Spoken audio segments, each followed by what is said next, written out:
is the direction you can fuck. Racing queen, I'll take you wherever you wanna go. Let's blow this town, break the speed of sound. Tonight, we all know racing.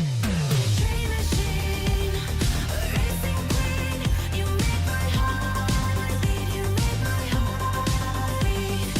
Dream machine, racing queen, you make my heart beat, you make my heart beat.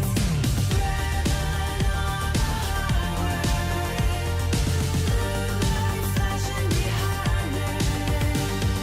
Dream machine, racing queen, you make my heart beat, you make my heart beat.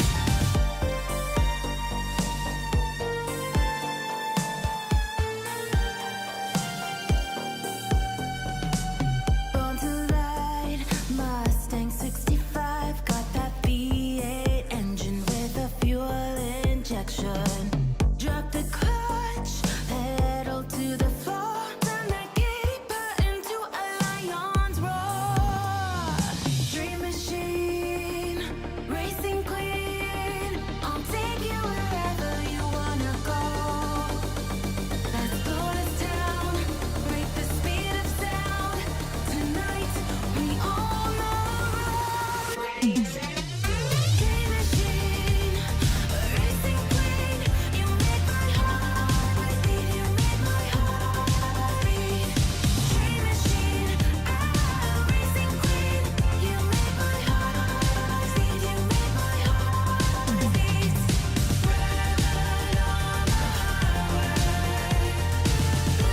lights flashing behind me.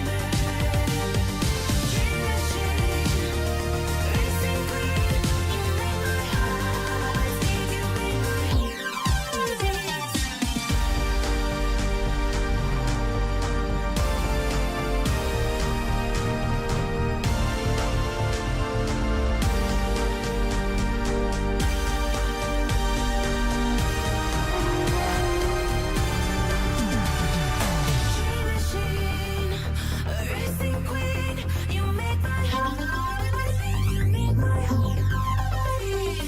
Dream machine, racing queen, you make my heart beat, you make my heart beat. Dream machine, racing queen, you make my heart beat, you make my heart beat. Driving on the highway, lights flashing behind me.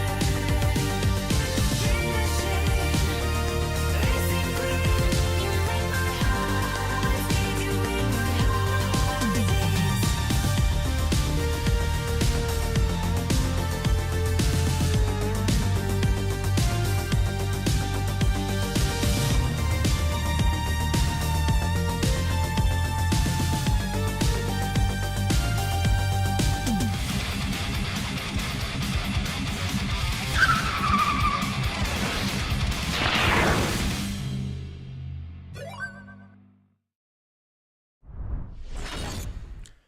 WWE is coming off one of its most memorable events ever that they have ever held. All anybody's been talking about over the last 48 hours has been John Cena and The Rock and what happened to Cody Rhodes at the Elimination Chamber this past weekend. It was all over the place. It was on Sports Center, it was on every fucking cable show, and every media outlet has covered it like they've covered it like a real event. I mean, it's actually been quite ridiculous. So they've gotten a lot of publicity, which means there were a lot of people tuning into this show tonight, hoping to see the follow-up. Hear from Cody Rhodes, maybe we would see The Rock, maybe we would see John Cena. The Rock said that John Cena the other day flew right to Africa to film some stuff for his movie. So I wasn't expecting to see John Cena on the show tonight. I don't think we're going to see John Cena until St. Patrick's Day, because I think that might be the next time he's even advertised for a show. So it's tough because we didn't have any follow-up whatsoever. Outside of Michael Cole telling us tonight that Cody Rhodes is going to address the situation on SmackDown coming up on Friday. Yeah, Shannon Sharp, that's right. Shannon Sharp was whining. He was whining and complaining on ESPN. I saw that. So with no Rock, no Cena, and no Cody, it was tough, right? It was going to be a tough sell because everybody's so excited and amped up about that angle that we saw the other day. CM Punk and Seth Rollins, they kind of cushioned the blow tonight because they had a tremendous opening segment tonight. CM Punk was not happy about the events of the Elimination Chamber on Saturday, and what we ended up with was one of the best pull-apart brawls that I have ever seen, certainly in a very long time. In an age where we see so many of them every single week, this was awesome. And so CM Punk and Seth Rollins are now on a collision course for a big match that I'm going to talk about here in a little bit. We also had 3 championship matches. So they tried their best to load the show up tonight with stuff, even though we had the big stuff wasn't going to be there. And the main event on this show was Rhea Ripley defending her Women's World Championship against IYO SKY. Now, I don't know that anybody coming into this show honestly believed that IYO SKY was going to be walking out with that championship. At best, I think people might have been hopeful that we would maybe not get a clean finish, but it would somehow result in a 3-way match at WrestleMania so that IYO can work her way into the match with Rhea and Bianca. And we would end up with a triple threat at WrestleMania with Rhea defending her title. What they did tonight is actually quite incredible because for all the talk a few weeks ago, 2 weeks ago, you had so many people talking about the fact that this doesn't feel like WrestleMania, man. This is boring, right? The WrestleMania build, man, it's missing something. It needs some excitement. It's got no life. Where's the excitement for WrestleMania? There was a lot of excitement coming out of the Elimination Chamber, and it rolled on into tonight in terms of unpredictability because they closed the show tonight by IYO SKY beating Rhea Ripley to become the new Women's World Champion, which means that IYO SKY is going to defend that title now against Bianca Belair as things stand at WrestleMania, and Rhea Ripley is on the outside looking in. Now, we know that Rhea Ripley is not going to be on the outside for much longer. She will obviously find her way into this match in some form or fashion. But that was a shocking ending that I don't think anybody saw coming. And it shakes things up that much more now heading into WrestleMania. Now, for one, I'm happy for IYO. IYO SKY had a tremendous year in 2024. And it started with her as a heel. It ended with her as a babyface. She's over organically. The fans like IYO because IYO's fucking great. What's not to like? IYO is fantastic. She's a fantastic professional wrestler. She's got a charisma about her. I love IYO. And I'm very happy for her now that she has seemingly, I got to put a little star next to it, seemingly guaranteed herself a spot on the WrestleMania card in a major match. Now, there is still time between now and WrestleMania. A lot can happen in the next 6 weeks. But as things stand, she is going to be in the Women's World Championship match. And it just shakes things up in a way that makes things a lot of fun to follow. I didn't look at what they did tonight as any sort of, we have to do it just to, shock people. And look, we don't know what their plans are going forward as far as this match. For all we know, IYO SKY could drop the belt right back to Rhea Ripley in a few weeks. That may well be what happens. It may yet happen that Rhea Ripley gets the belt back and we end up with Rhea and Bianca one-on-one. But as things stand, it looks like those 3 are on a collision course and we're going to end up with a triple threat match. And that's great because it gives IYO a great spot on the show. I, however, have been waiting a very long time for a singles match between Rhea Ripley and Bianca Belair at WrestleMania. I am hopeful that we will get that singles match at some point in the not too distant future. I can envision a scenario, though, where we don't get it until WrestleMania next year. I think I mentioned this the other day. I was mulling over the possibilities here, and I was a little worried that there might not be enough time for them to really adequately build up a good enough story or a good amount of heat, generate heat between Rhea and Bianca between now and WrestleMania. Could it be a situation where we end up with a triple threat and Bianca maybe walks out of WrestleMania as the champion, not pinning Rhea, which I think could be why IYO ends up in the match, and they build to a singles match at next year's WrestleMania, right? Instead of giving it to us now, they give it to us next year and they give it more time to simmer and marinate and build up. I also think that's a possibility as well. But I like the fact that we don't know. We don't know for sure. There's lots of different options and ways now that this can go. I'm not mad about the fact that IYO SKY is the world champion. Rhea Ripley is going to now have to find her way into that match. That will play out over the next several weeks. But it was a shocking ending that I don't know that anybody saw coming. And you could tell because go back and watch the end of that match and listen to the reaction of the crowd. The crowd was silent when the match was over. Not because they don't like IYO SKY. They were stunned. Nobody in that building in Buffalo tonight, okay? And they said it was a sold-out crowd. They had 13,000 people in that building. Nobody in that building was expecting IYO SKY to win that title. So when the match was over, it was almost like a shell-shocked reaction from the crowd. That's why they were so quiet. They were just stunned by what they just saw. They couldn't believe it. But I like that how they're keeping you on your toes now going into WrestleMania season, right? The whole Rock and John Cena thing that blew up, the main event picture. And we'll talk more about that when we talk about Punk and Rollins and how one might affect the other. But this is great. This shakes things up heading into WrestleMania in a way that I and a lot of other people were hoping for. This is what a lot of people were hoping for. It keeps you on your toes. It keeps you wondering, okay, which way is this going to go, right? I think I could see where this is going to end up, but I'm not sure now. Right? Oh, they threw a curveball our way. That's what WrestleMania should be about. Everybody bitches and moans about predictability. Well, guess what? They threw some unpredictable moves at you now. And I appreciate that. Because a couple of weeks ago, I was sitting here just like a lot of you saying, yeah, you know what? This doesn't really feel like the build to WrestleMania. They blew their load last year with Cody's story and the final boss. Now they're going to have to come up with something different. Well, that's what they're doing right now.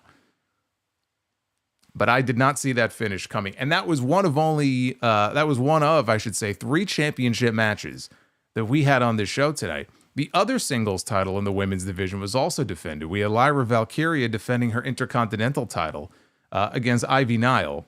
And if the crowd was quiet there, it wasn't because they were shell-shocked. It was for other reasons. And the tag team titles on the line tonight with the War Raiders defending them against the Creeds. Would American Made finally be able to pick up a win? Or would they continue to be the job squad? That was the question coming into. I'll give you one guess. Master Gable, by the way, is off. He's off in Mexico, roaming the streets. Wait until I get to that segment. He ran into some very unsavory characters, it looked like today. He's walking around the streets of Mexico in a suit, looking for who, we don't know. But CM Punk and Seth Rollins, I mentioned them being on a collision course. They have signed a huge match for Raw next week. They're not waiting until WrestleMania. They're going to be in Madison Square Garden next Monday. We are getting a steel cage match between CM Punk and Seth Rollins. And I have all kinds of ideas about what this means and where it's going to end up going potentially. But CM Punk was in rare form tonight. The CM Punk that we got on this show tonight, that's the fucking CM Punk that I was hoping to see when he came back to this company. Once I saw, okay, he's back, they brought him in, right? There's a certain CM Punk that you remember from the last time you saw him in WWE. And we didn't really get that at first. It took a while for him to start to show up, and it was Drew McIntyre who really was the first one to pull it out of him. But the CM Punk we got tonight was angry. He was pissed off. He called out a whole bunch of people. He put including The Rock and John Cena, he put a bunch of people on notice. And now we have a huge match set up for the show next week, which is great. It's going to be a great match, and we're going to see Roman Reigns back on the show next week. They didn't say that, but it's pretty clear. That's if there was ever a place for Roman Reigns to make his return, it's going to be in the hallowed halls of Madison Square Garden next week. So now things are starting to pick up. We're getting the big players back on TV. Roman's about to come back. Randy Orton is back. Jade Cargill just came back. John Cena turned heel. The Rock, right? He's popped up now. He's going to be on the show. Not every week, but he's going to be on the show. The pieces now look like they're starting to fall into place. So many of these people were MIA. That was part of the problem. You knew that WrestleMania was going to be built around a lot of these people, but they weren't on TV. Now they are. Slowly but surely now they have reemerged. They've popped their head up from the ground, and they're finally reemerging, and now WrestleMania is coming together, and it feels fun. Overall, I thought this was a good show tonight. This was a good show. Only 4 matches on this show, but I thought this was a good show. This is your Raw on Netflix review. The first one here for the month of March. It is Monday, March 3rd, 2025. I am the Solomonster. Thank you guys for hanging out with me here on a Monday night. We are starting a brand new week. We had a very busy weekend, and I have to say thank you to everybody who joined me for this right here, the Elimination Chamber review. We had well over 4,000 people here on this channel the other night for what ended up being a very big night. And 60,000, roughly 60,000 views and counting. So if you missed the review, the full recap is up on the channel. But that was a crazy night on Saturday, to say the least, and a very late night, too. I was a little bleary-eyed when I did the podcast on Sunday, I'm not going to lie. I think I did the podcast on like 3 hours sleep. But there's no rest during WrestleMania season because there's always something going on. And I love it. That's why we're here. Hit that subscribe button. Super chats are open. You will see them popping up on your screen. The best moveset. Kevin Owens has the best moveset. He was not on the show tonight. You will see them popping up on your screen. There's some new ones in the description down below. I will be reading your messages. So if you have thoughts on what happened tonight, get them on in. Let me know what you thought of this show. Let me know what you think of IYO SKY, the new women's champion. What do you think about John Cena? Send them on in and we'll hang out a little bit later on. They got off to a hot start here. This right here was the best thing on the entire show. And I thought the main event was very good. I really liked the main event. But this segment right here, this to me was the highlight of the night. A car pulls up to the venue and it's CM Punk. And he gets out and he is not happy. And he is marching into the building with a purpose. And the camera follows him as he goes through the backstage area, through the gorilla position. They hit his music and he comes out to the ring. And there's no posing and there's no stopping to say, you know, hey, it's clobbering time. He marches down to the ringside area and he grabs a microphone and he takes the top lid of the announce desk and rips it off, stands on top of the announce desk. And he said he wants to start the show off with a bang. So he said he's liable to get the show kicked off of Netflix with what he wants to say. Oh, well, look, I mean, if they didn't get kicked off Peacock for, Cody Rhodes the other night telling The Rock, Go fuck yourself, then I don't think they're going to be kicked off Netflix tonight. So, but he was in rare form, was CM Punk. And Punk asked for a name. Give me a name. Who do you want me to address first, right? He had a lot on his mind. So he asked the fans, who do you want me to address first? So Pat McAfee's looking up at him and he's going, the final boss. So Punk looks into the camera and he says, listen up, Dwayne, you bald fraud. You think that because you're on the board of directors that you're immune from criticism. Well, you don't know who you're dealing with. Says you're dealing with the best in the world, middle-aged and crazy. He's done it all to try and main event WrestleMania while Rock shows up when he feels like it. Says he'd like to say it to Rock's face, but Rock hasn't been around in months. So then he mocks The Rock's goosebumps, puts his arm out, mocking The Rock. Says he got fake goosebumps. Says that he's never worn a fake title belt and referred to himself as the People's Champion because he earned it. I mean, how do you think Paul Bearer won that trophy when he was in middle school? He earned it. Nailed it. Now let's see how many of you know where that joke is from. So he says he's never been so desperate as to sell his soul. Punk did the you can't see me and he said, hey, John, we can all see you now. Says Cena stole something from him on Saturday night.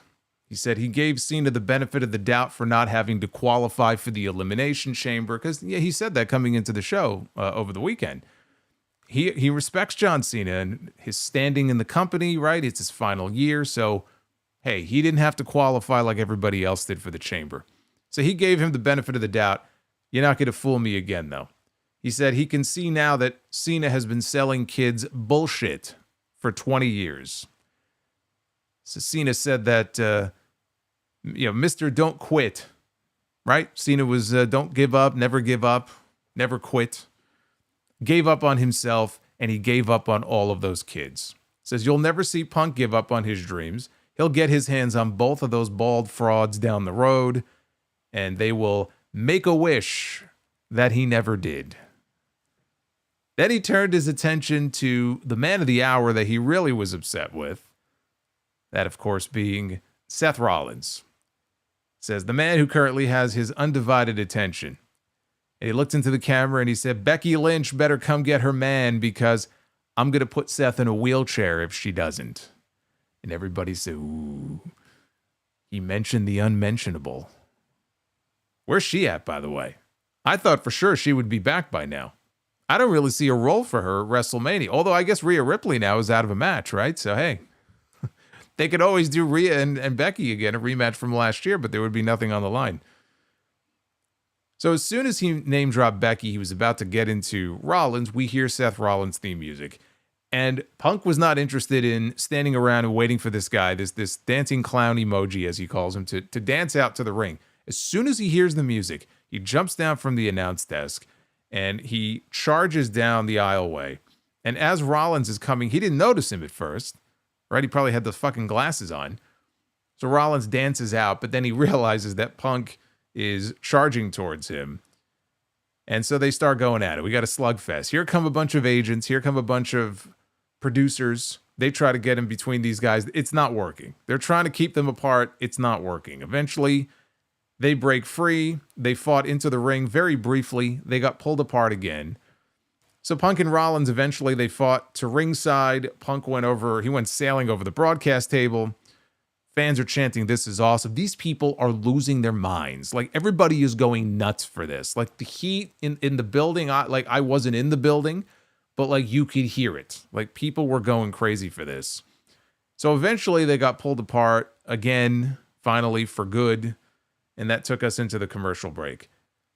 As I said before, this version of CM Punk, this is the version of CM Punk that if you were ever a fan of his, this is the version that you remember. Angry, bitter, pissed off at the world, coming out there and just dropping bombs on anybody and everybody, right? Nobody is safe. The Rock, John Cena, Seth Rollins, nobody is safe. Angry over what happened at the Elimination Chamber, because so often on these shows, we have people that will lose a match at a big event, or they'll lose a championship. And this was always one of my gripes with John Cena when he was on top and he was the champion. And he would show up on Raw the next night and all smiles, like nothing ever happened. Bianca and Naomi, they lost their women's tag team titles on this very show last week. And then they show up at the very next show. I think it was SmackDown on Friday before their 6-woman tag team match. All smiles. You would never know that 4 days earlier, they lost their titles to Liv Morgan and Raquel Rodriguez. No indication whatsoever that they were upset or bothered by it. CM Punk loses at the Elimination Chamber and gets screwed out of what would have been his first WrestleMania main event, and he is appropriately pissed the fuck off when he shows up on this show. Like, you could feel it. It was radiating through the television screen. That's the way it should be. That anger, that vitriol over what happened to him.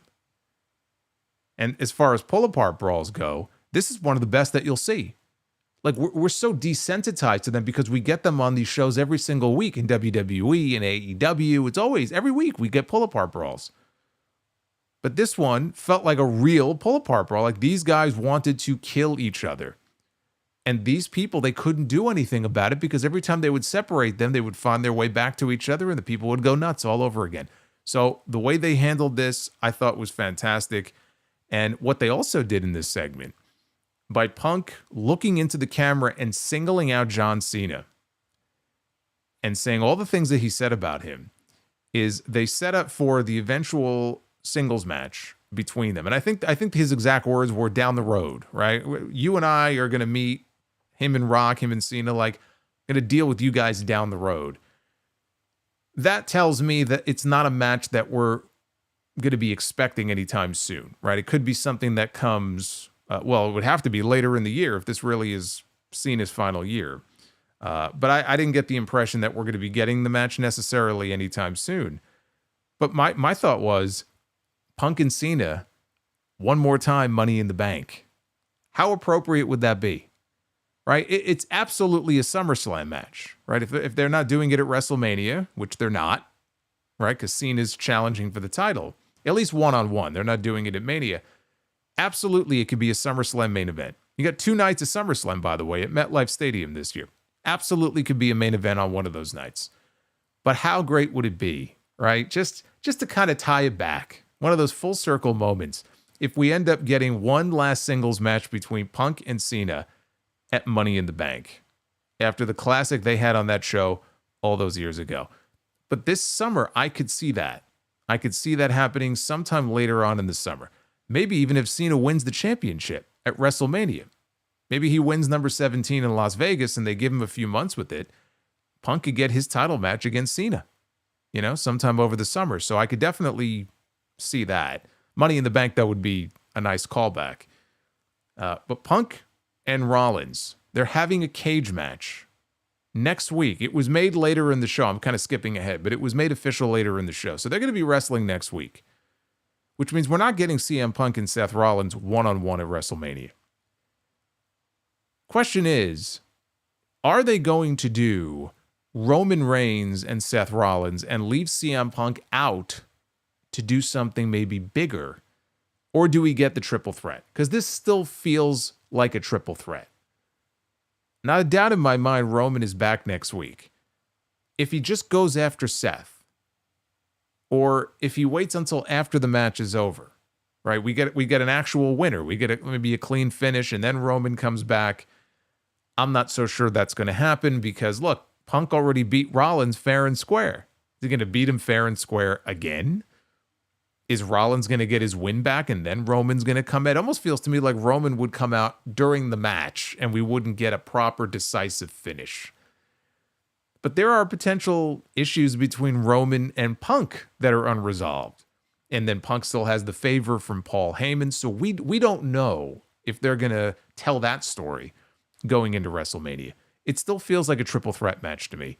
There are other scenarios, though, where CM Punk could very well end up in the WrestleMania main event this year, and not with these two.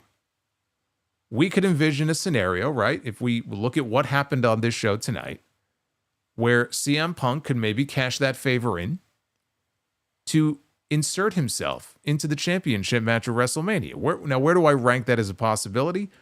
I don't rank that at the very top of the list. I look at it, especially after what Punk said about The Rock tonight, called him a bald fraud. He threatened him, said he's going to be coming after him. Even if Heyman, were to go to Rock and ask for a favor, right? Because Heyman only has so much pull. What's the incentive for Rock to agree to something like that, right? If John Cena is going to be his champion, why would he voluntarily make it harder for that to happen by inserting CM Punk in the main event and giving him what he wants? It doesn't make a whole lot of sense. Could we be looking at a scenario like we had last year? Night one of WrestleMania last year was a tag team match. That tag team match had direct implications for the main event on night two. The main event of night one this year doesn't really have to have direct implications on night two. They could just do a tag team match. We could get John Cena and The Rock as tag team partners if The Rock wants to wrestle. Maybe The Rock doesn't want to do a singles match, right? He looked fine in the tag team match last year. Fucking 45-minute match that was. And he looked fine. If he wants to wrestle this year, a tag match might be the way to go. You get Rock and Cena as tag team partners only the second time, right? I think that would only be the second time that's ever happened. Outside of The Rock's return in 2011, when they wrestled Miz and R-Truth, you can get them as tag team partners, but as heels this time against Cody Rhodes and CM Punk. CM Punk gets his WrestleMania main event. So there's a number of different ways that this could go. Doesn't even necessarily have to impact the main event on night two, and Punk doesn't have to be inserted into the title match. So next week we'll tell the tale because we're going to see if Roman Reigns shows up. Does he go after Punk as well? Does he just go after Seth Rollins? Does he inadvertently cost Punk the match by coming out, and that's what pisses off CM Punk? Fuck you, you cost me a win here, right? Then it's a triple threat all the way. Because now Punk's got beef not only with Rollins, but he's got beef with Roman Reigns. If Roman costs him the match next week. It's a steel cage match. When has a steel cage kept anybody out? Like, let's be honest here. Roman Reigns is going to come back next week. He's getting in that fucking cage. You could put a top on that cage, and he is still going to find his way in. So I like it. I love that there are a lot of different ways that this could go. Do not discount the possibility, the very real possibility, though, that CM Punk will still get his WrestleMania main event this year. And consider this as well. If they do a triple threat match, let's say on night one, would that main event the show? Would you have that in the main event on night one over Gunther and Jey Uso for the World Heavyweight Championship? Because they said Jey Uso gets the main event of WrestleMania. And they have technically two main events now. Now, if you win the Royal Rumble, it would be pretty shitty if you can't even get a night one main event, right? But the bigger of the two matches, I'm sorry, the bigger of the two matches, Roman Reigns, CM Punk, and Seth Rollins is the bigger of those two matches. Punk may get his main event regardless. This was fucking great. This was a great way to open the show. The Judgment Day was backstage. Hey, Frank is with us. Frank just joined the channel. We've had a lot of new people joining the channel, so I salute you. We are barreling towards 85,000 subscribers here. So I thank you guys for that. The Judgment Day were backstage in their clubhouse. And despite the outcome of the Elimination Chamber match, which did not exactly go their way, Dominic was happy that Liv Morgan and Raquel, they won the tag team titles last week. And Liv looked pretty happy as well. Did you see the photo, by the way, that Liv posted on her Twitter after the Chamber? Like, if she was walking through the airport and somebody looked at her and they saw how beaten up and bruised up she was, I think they would probably call some kind of 800 number because they would be concerned for this woman. She was bruised up from head to toe. And of course, she had that welt, that scar from the braid whip from Bianca. She took a fucking beating in that match. But she was the MVP of that Elimination Chamber match. So she was very happy. And she knew that she would be world champion again one day. She thought that it was Raquel's time to chase the Intercontinental title. And Raquel thought that was a very interesting idea and said, I'm going to have my eyes on that match tonight between Lyra and Ivy. So Finn Balor was the only one missing here, right? Carlito was standing there. Dom was there. Liv, Raquel. Liv looks down at Finn, who is off camera. They pan over. He's sitting on the couch. He's, I guess, thinking to himself. And it's like he's sulking. But he smiles and he pops up. He goes, oh, yeah, I'm fine. And he congratulated them on their tag team title win last week. Even though you lost in the Elimination Chamber. Little backhand there. And Liv did not look very happy about that comment. Balor said that he was annoyed with Dom and Carlito getting embarrassed last week by Braun Breaker. And Dom said, we got embarrassed. He goes, you had a chair in your hand and you still backed up. You still backed away from Braun Breaker. And he again floated the idea of adding a new member to the Judgment Day. And Balor once again shot the idea down flat and said, look, we don't need a new member. Like, I don't want to hear it anymore. Right? They're totally getting a new member. But he shot the idea down cold. And he said, maybe I'll deal with Braun myself tonight. So he left. And Dominic asked Liv about Jade Cargill killing Naomi at the Elimination Chamber. And Liv said, I don't want to get involved. And I had nothing to do with it. Like I told you, we had nothing to do with it. It's none of our business. We don't want to get involved. We have the World Heavyweight Champion, Gunther. Once again, in a non-title match on this show. Last week, he wrestled Tozawa. This week, he wrestled another member of Alpha Academy, Otis. And he cut a promo on Otis on his way to the ring before the match. And he wondered what Otis saw in the mirror. When he looked in the mirror in the morning, he wondered what Otis saw. Gunther said he looks at himself and he sees the World Championship. He sees the World Championship belt. Otis, when he looks in the mirror, or when he wakes up in the morning, he's busy trying to find a belt that can fit him. Because you see, he is a large man. You know, Gunther used to be a pretty hefty, pudgy boy himself. He looks very different now compared to how he used to look. But for Otis, it works, though. Otis, he's a power lifter. He's naturally big. So he suggested that Otis could be great if he just had a little bit of self-respect. And Gunther said he would teach him something about self-respect tonight. So he was about to address Jey Uso, but instead he blindsided Otis with a boot. Didn't even see it coming. And with Otis down, the referee decided that this would be a great time to reward bad behavior by calling for the bell to start the match. So the match was underway. And Gunther worked Otis over until Otis yanked him out of the ring and he gave him a fallaway slam on the floor. And it looked like Gunther's head bounced hard off the floor. So Otis had control until he missed a charge in the corner. Gunther held control through the commercial break. Otis fired up, no-sold some of Gunther's chops. So they traded chops. Otis slammed him, and then he hit the Caterpillar elbow drop for a near fall. Otis missed the Vader bomb. Gunther followed with a drop kick, and then he hit a big boot. He followed that with a power bomb, and he picked up the win. Fun little match here, and a good showing for Otis. You know, he doesn't really get to show a lot of what he can really do. And for the reactions that he gets, he's super over. It doesn't really jive with the amount of television time or ring time that he gets. Like, he really shouldn't be this over, but he is. It's just not commensurate with the amount of time he's actually given on the television show. So it's pretty impressive that people are still into him as much as they are. Now, Gunther put Otis in a sleeper hold after the match. So Tozawa tried to make the save. Tozawa is trying to make the save here. That's cute. That's cute. Gunther powerbombs him on top of Otis.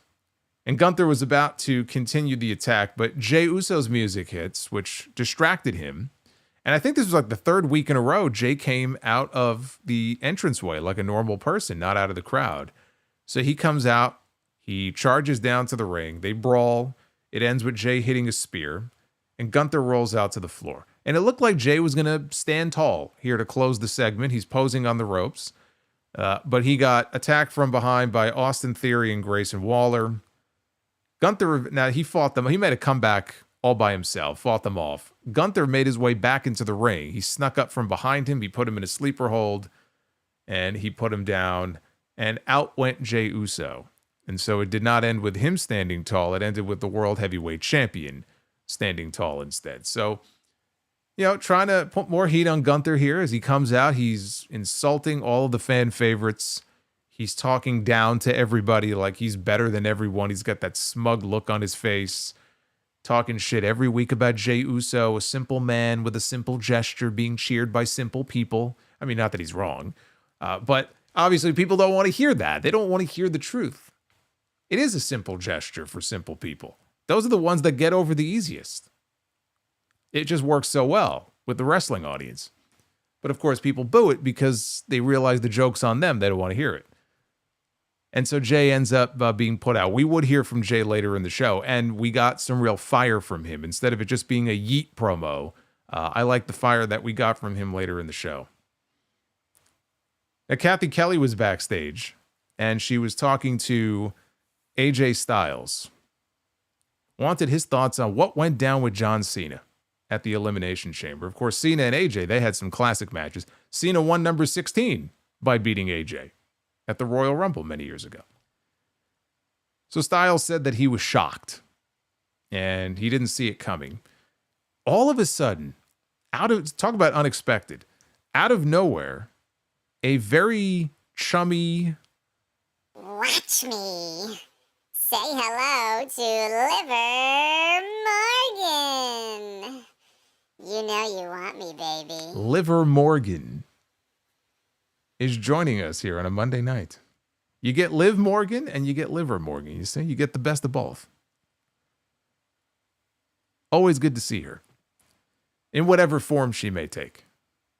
Karrion Kross is overly chummy, and he sneaks up behind AJ and he hugs him. He grabs him and he hugs him like he's his best friend or something. I laughed at this, just the way he did it. And it spooked AJ so much, and AJ kind of shoved him away, and Kross is like, ow, ow. And Kross says to him, this new generation, not showing enough respect for the veterans. So what happened with Cena really isn't all that surprising. And he mentioned Logan Paul as an example. So Styles said, I'm not John Cena. But he said, maybe the WWE universe needs a reminder about who I am. So he said that maybe I'll call out Logan Paul on the show next week at Madison Square Garden. And Styles said, as far as Kross playing the devil on his shoulder, God knows my evil ways. And Styles came out to that entrance music, right? wasn't it Evil Ways he came out to for a while in TNA many years ago? So off goes AJ, and Cross is standing there, and he goes, "That was easy." And he smiles. So I love this gimmick where he just basically, he stirs as much shit up as he possibly can, right? He's following Sami Zayn around and talking about Sammy, other people taking advantage of you. He's trying to get in Sammy's head. Now he's pulling the same stuff with AJ Styles. I mean, I made the comparison to Just Joe, the Just Joe character from like 2000, I think it was. Fucking 25 years ago. He was the guy that nobody knew who this guy was, but he would just go around and he would just stir up shit. Now, most of the time he just made stuff up. But he was like, I say, he was like the Woody Woodpecker of the locker room. That's basically what Karrion Kross is. So I got a kick out of what he did here in this segment. We got our first of 3 championship matches on this show tonight. Lyra Valkyria defending the Intercontinental title against Ivy Nile. By the power of Valhalla, But first, it's Vintage Coal Tar. our second Coal Tar appearance in 2 days. I love it. We don't get to see him very often, which is probably a good thing, but... Off is a direction you can fuck. And unfortunately, Jacob just told Coal Tar where he can go, which is very rude. Thank you both. Thank you both for the big super chat drops. I appreciate it very much. Very much. Ivy Nile here. She tried consecutive dragon screws successfully, and she took control. She was targeting Lyra's left leg. This was the story of the match. She was focusing on that leg. And Lyra sold for a while. She came back with a sit-out powerbomb after a commercial, but her leg was just, it hurt her too much. She was in too much pain to capitalize and make a cover. So Lyra went for a tornado DDT. Ivy stopped her momentum and deadlifted her into a vertical suplex for a 2 count.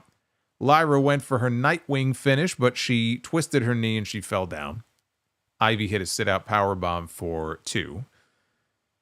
Ivy applied an ankle lock to the injured leg, and Lyra was screaming in pain. She was selling her ass off with this leg. Eventually got a rope break. Ivy hit a German suplex, missed a running boot in the corner. Lyra followed with a neck breaker and Nightwing for the win to retain the Intercontinental title. It felt like a hard-fought win for Lyra, especially the way she was selling. I thought her selling here was very good. Just selling the hell out of that leg. It ended up being a good match. It was a struggle because nobody seemed to care. It got a little bit better as the match went on. But I've noted this before. Again, they just have not given the fans reason enough to care about someone like Ivy Nile. They've barely given people a reason to care about Lyra, and she's the champion. But they haven't given anybody a reason to care about Ivy Nile. How have they portrayed Ivy Nile as any kind of serious threat? Right? They're not supposed to care about her like she's a babyface, but they're supposed to look at her and boo or react in some way, or, oh, Lyra's title is in real jeopardy tonight. They've done nothing. They've done nothing to communicate that to people. So they go out there and they have mostly a dead match, which is too bad because it was a good match. It was good. I enjoyed it. But now they've also teased Raquel Rodriguez as the potential next challenger for the IC title, and that's not going to happen. Raquel's already got a title. I don't see, of all the people that I could see potentially being a double title holder on this show, Raquel Rodriguez is not going to be a double title holder. But they are building her up to be the next challenger, it looks like. For Lyra, I'll say this. At least she's defending the title now. She went dormant for a month after she won it. Now at least they're getting her on TV and defending the title. That's all you can ask for. It's better than sitting in the back and doing nothing.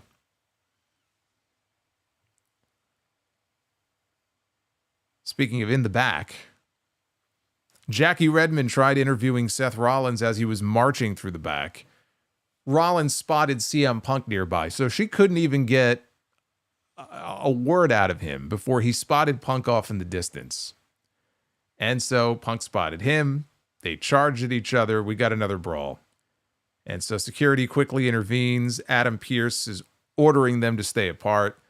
Now, they also aired a clip. This was very interesting. They aired a clip one short clip from Punk's promo earlier, right before Rollins came out and the brawl began. The part where Punk mentioned Becky Lynch. And so I see that, and I wonder, was that done for a reason? My mind starts to wander, and I wonder, could this potentially be a setup for something involving Becky Lynch and a returning AJ Lee at some point? If the words start flying back and forth, and they prolong this, and this, let's say, ends up as a triple threat, and they continue to feud heading into WrestleMania. I mean, this could all be blown off next week for all we know. But if this is going to be dragging out for a while, wouldn't that be something? If they use this as kind of the spark, and this is what leads to a Becky Lynch return and then an AJ Lee return. Seems unlikely. I think that if AJ wanted to come back, she would have been back at one of the Royal Rumbles in the last few years. But it was something I thought of here. I said, I wonder if they replayed that clip for a specific reason. I haven't checked to see if Becky or AJ or anybody's actually commented or tweeted about it, but just thought, just some food for thought. So after a commercial break, Rollins and Pierce, they're outside the building now, and they're arguing, and Rollins, he wants to finish Punk, and he threatened to do to him what he did to Roman Reigns by making sure that he does not go to WrestleMania. He said, I'm willing to die on this hill. And Pierce says, you know what then? Okay, fine. I'll tell you what. Next Monday night, we're going to be at Madison Square Garden. It's going to be you and CM Punk one-on-one to settle this inside a steel cage. Now get back on your bus and don't come out, because Rollins' bus, I guess, was parked right there. And Rollins seemed happy with that news, and he went on his bus. And they had a couple of security guards standing outside the bus. I don't know what they're going to do, but we never saw Seth again after that. So they made that match official. And again, that's a huge match. That's a huge match. Now, if you would have told me last year when it looked like we were going to get Punk and Rollins at WrestleMania and then Punk got hurt, that we would eventually get the match and then a rematch, and they would both be on Netflix, and they were not going to be at any of the PLEs, I would have said, you're out of your fucking mind. Right? That's a WrestleMania match right there. But this will be their second match on Netflix, right? Not on a PLE. They may end up on the WrestleMania card, again, in a three-way match for all we know, but it could all come to an end next week. It really just depends on whether or not they want to do Roman and Seth and kind of branch off of this, focus on that, and put Punk in a match maybe on night one involving the bigger names. The Cena, Rock, Cody stuff. You can work Punk into that. And it would be very seamless. It really would be. Punk can directly point to what happened at the Chamber and say, look, all of this, it basically just sort of conspired to cost me what should have been my shot at WrestleMania. Cena, your corporate stooge, yeah, it was legal, but, he took advantage of a situation that never should have happened. The only reason that Cena won is because Rollins, who was already eliminated, stomped my fucking head in. And you saw an opening and you took advantage because you're a scumbag. That should have been my spot. Wouldn't be very hard to work him into things. We had Ludwig Kaiser, who was standing in the ring in his casual wear. He was not dressed for combat tonight. And he said that he took all the attention that was focused on Penta and put it on himself. Told the fans, you can boo all you want, but if you're honest with yourselves, you would admit that everything I'm saying is true and I am a future world champion. It's the amazing Gunther.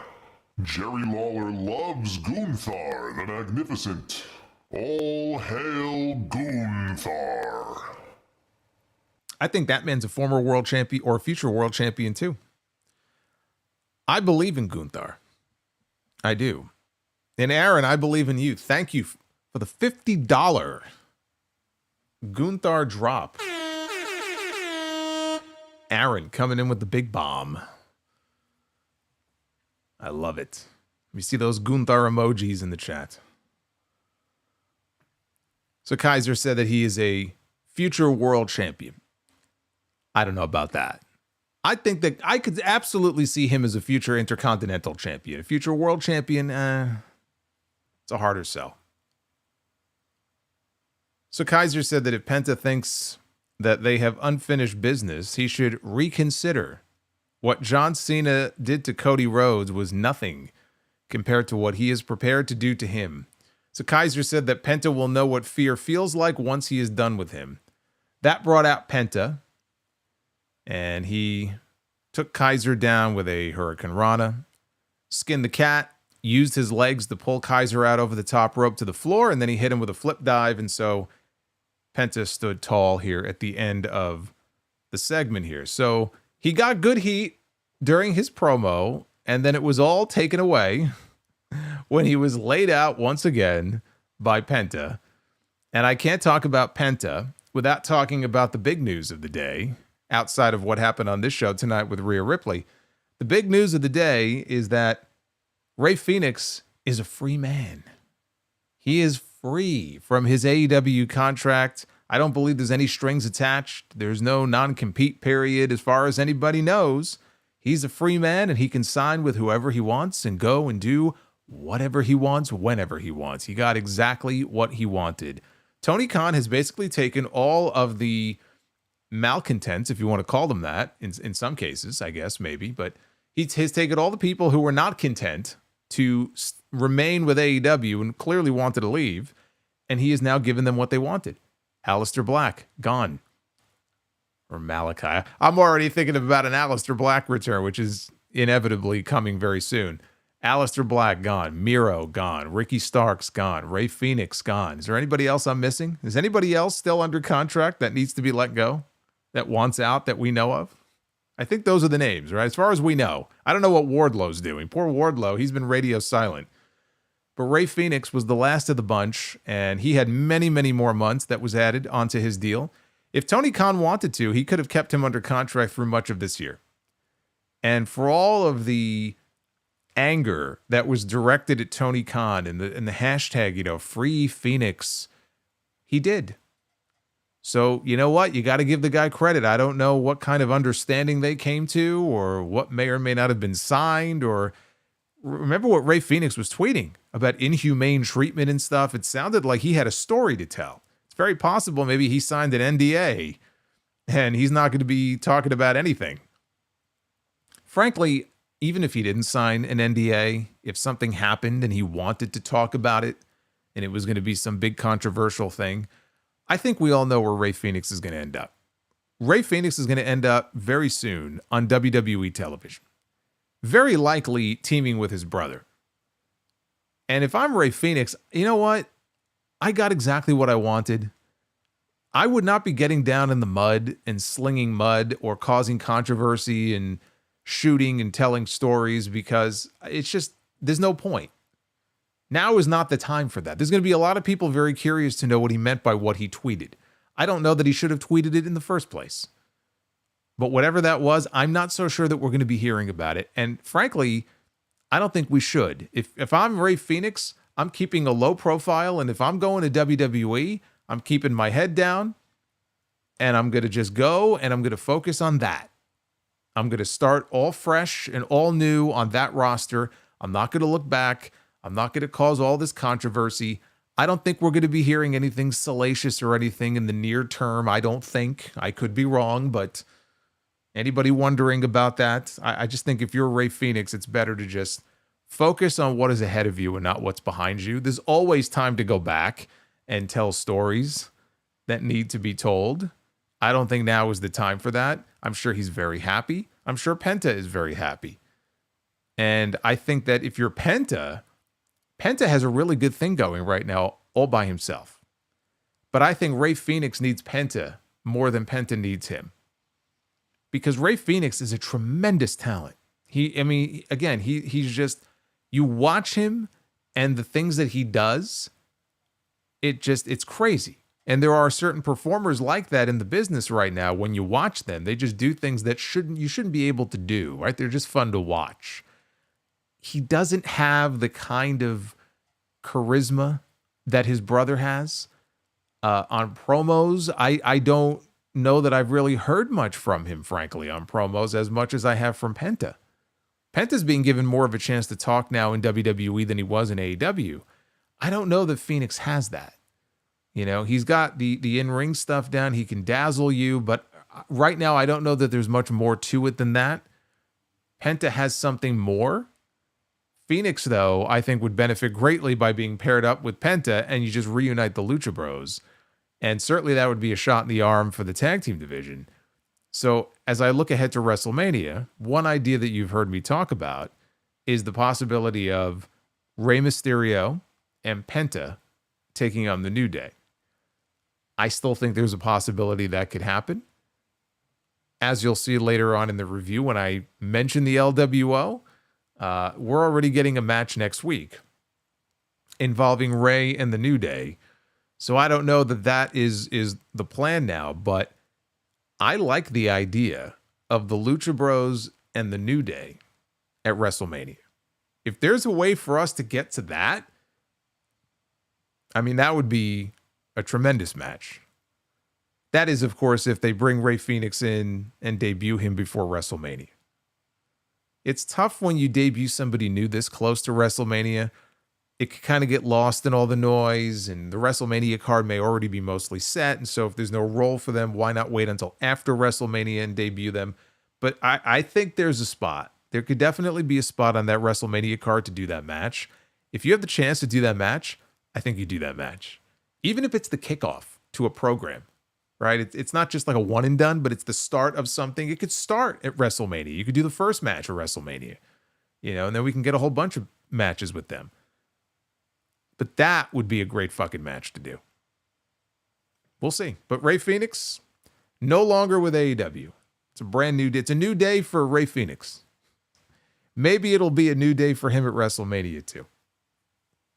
Big G says maybe he can come in at WrestleMania. Hey, you could work an angle in some way where maybe he shows up and debuts at WrestleMania, like they did with Cody when he came back at Mania a few years ago against Seth. There's always a way. We go backstage. Rey Fenix or just Phoenix? You know, we haven't talked about that. Possibility that they may change his name.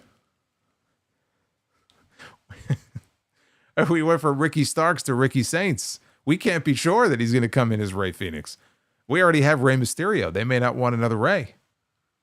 Could just be Phoenix. It's the amazing Gunther. Which would be fine. Jerry Lawler loves Gunther the Magnificent. All hail Gunther. I think that would be fine. If he was just Phoenix. I don't see any problem with that. We go backstage. Kathy Kelly congratulated Bianca Belair on her Elimination Chamber win. And if you looked in the background during this segment, you could see Natalya and Maxine Dupree were having a conversation. I mean, Triple H does this a lot with these backstage segments. Sometimes it means something. Sometimes I think he just wants the background noise, kind of just to get people talking. Like, oh, what's going on back there? That it could have just been as simple as that. I don't think it's necessarily a storyline. Speaking of Natty, by the way, I don't know if you saw the news that broke tonight. Natty is going to be making her Bloodsport debut. Josh Barnett is doing a Bloodsport show the Thursday before WrestleMania in Las Vegas. And I think it was just announced tonight under the name Natty Neidhart. She is going to be making her Bloodsport debut. We haven't seen her do much of anything since she re-signed. She signed this big new contract with the company. Remember, she was like, there was talk about what's she going to do? Is she going to re-sign? Is she not going to re-sign? So she re-signed, and then we never saw her. Not that they were doing a lot with her to begin with, but you know, you sign somebody to a contract, you would think that they might have something for them to do. So this is the first real thing she's doing, you know, since she signed that new deal.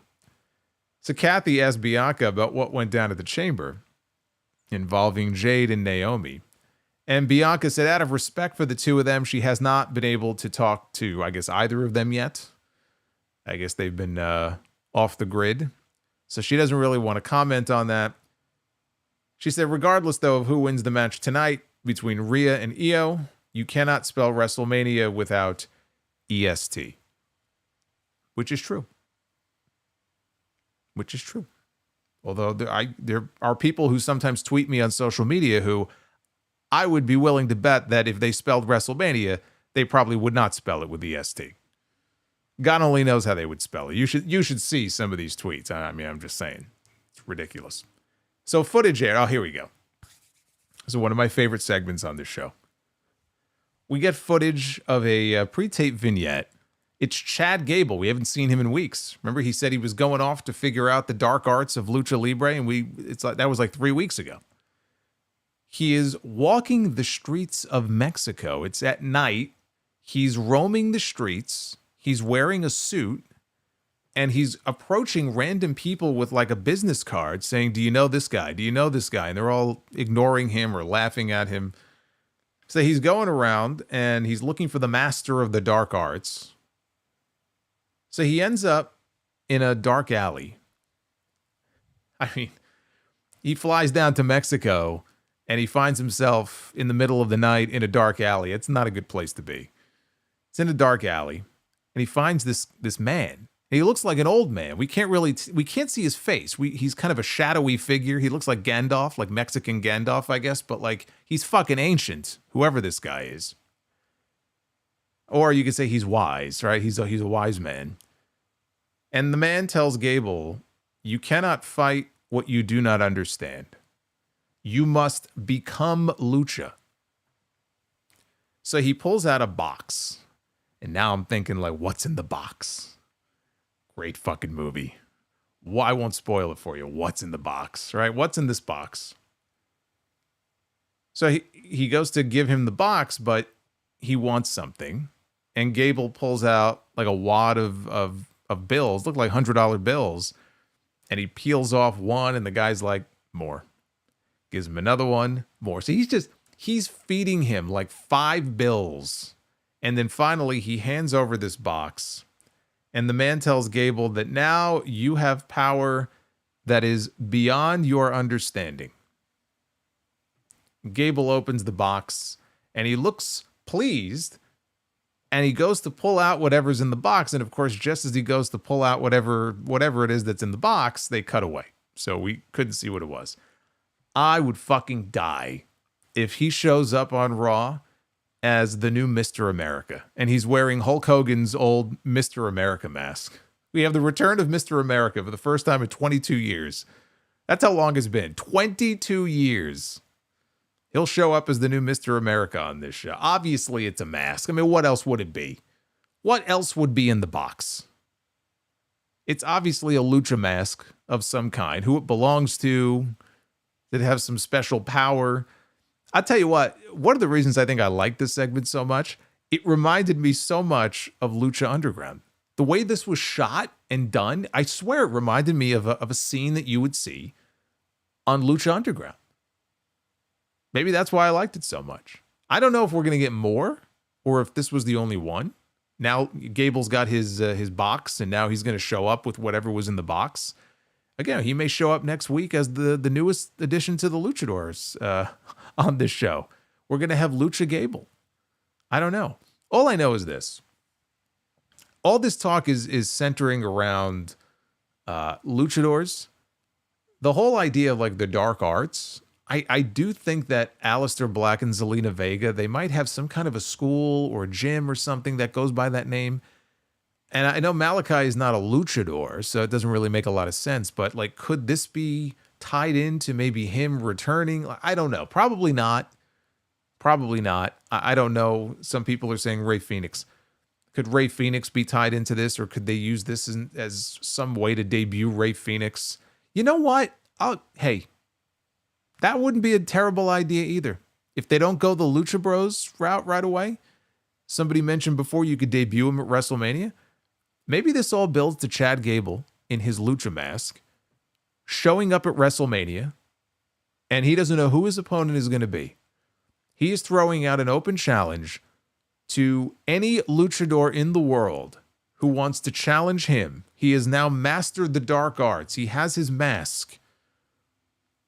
Anybody who wants to set foot in the ring with me, you show up at WrestleMania, and we'll go one-on-one. And that's how they debut Rey Fenix. What a debut that would be for him. To make his fucking debut at WrestleMania. Chad Gable, all he does is eat losses anyway. So, I mean, it wouldn't be any different than any other Chad Gable match. Of course, he would fucking lose. But what a great way that would be to introduce Rey Fenix. That could work too. I hope we get more of these segments, though. I enjoyed this one. We had the War Raiders against the Creed Brothers for the World Tag Team titles. The Creed Brothers, of course, are part of American Made. And I thought, well, maybe their luck will turn. Ivy Nile didn't work out too well for her earlier tonight, but maybe it'll work out well for the Creeds. I pretty well figured once Ivy lost how this was going to go. So after a break, Julius hit Eric with an angle slam, and Brutus Creed followed with a 450 splash for a 2 count. Julius gave Eric a superplex, but Brutus missed the moonsault. Ivar went for a moonsault next, which will never not be impressive. It's like when Vader used to do the Vader salt off the top. But he missed. He did a belly flop in the ring. Brutus rolled out of the way. Julius followed with a shooting star press for a 2 count. So this whole sequence from the missed moonsault by Ivar to the shooting star was very cool. Pat McAfee on the shooting star gave a shout out to Billy Kidman. And this looked a hell of a lot more graceful than any shooting star I ever saw Billy Kidman give. Billy Kidman, I mean, he had some horrendous shooting star presses. I mean, every time he did one, it looked so just out of control, reckless. I remember when he hurt Chavo that time on SmackDown, the way he landed, his knee just came right down on Chavo's face. I remember that. I don't know if he hurt anybody else with it, but like every time he would do it, even in WCW, not just in WWE, like I held my breath because it just looked like somebody who was doing it for the first time. You just never knew how or where he was going to land. So, yes, I mean, when you say shooting star press, yes, Billy Kidman is probably the first person I think of. Well, that and Brock, unfortunately. But yeah, I wouldn't compare the shooting star press that Julius Creed did here to Billy Kidman. This one looked a lot smoother. So the Creeds tried for the Brutus bomb. Eric slipped out though, and Brutus got nothing but air on the way down. There was nobody there. Ivar smashed Julius up against the side of the LED board outside the ring apron. He was basically sitting up against it, and he came flying in with a crossbody. And then the War Raiders hit Brutus with their War Machine finish in the ring to retain the tag team titles. Charlotte took lessons from him. Charlotte doesn't, but Charlotte doesn't do that move. Right? I've never seen Charlotte Flair do a shooting star press. Oh my God. She'd probably land on her feet if she did one. The thing with her is her legs are so damn long. That's why she lands on her feet sometimes with her moonsault. Yeah, Billy Kidman, he still works for WWE. I don't know what he's doing now. I'm pretty sure he's still in the gorilla position. I think I know he used to time the shows out, which was the job I think that Gerald Briscoe had for many years. He might still be the one who times things out, but yeah, he still works there. He's worked there for many years. Used to be married to Tori Wilson. And then Tori Wilson ended up together with Alex Rodriguez. Alex Rodriguez got his, well, I won't say it, but very interesting the way things go in life sometimes. This was fun. The fans were quiet until the Creeds started busting out some big moves, and then they came alive. And I thought the Creeds looked great here, but they lose. Yet again. You could add them to the list of losers coming out of American Made. Gable is going to be very disappointed when he returns from excursion. He's on his excursion right now, so when he returns, he's not going to be very happy. But I'll tell you why I'm happy that they didn't win.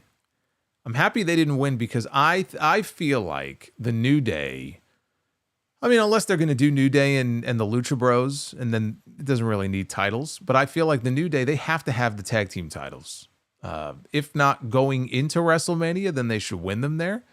But they got to find a way to get those belts on them.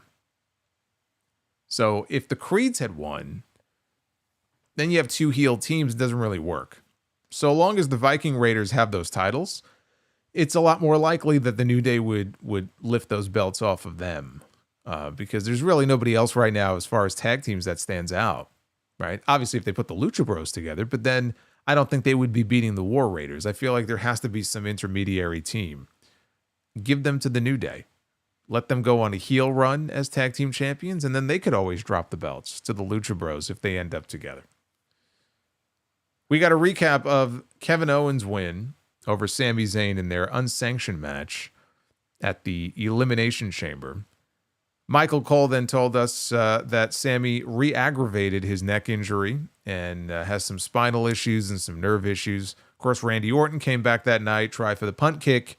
Kevin Owens was able to avoid it. That's the big spot now to build to at WrestleMania. Between now and Mania, he's got to try to kick this man's head in, and he's got to fail every single time. And when we get to Mania, that's when we get the payoff. And he kicks this guy right in the head. And then Kevin could take a well-deserved vacation for a few months and then come back fresh and go into his next program.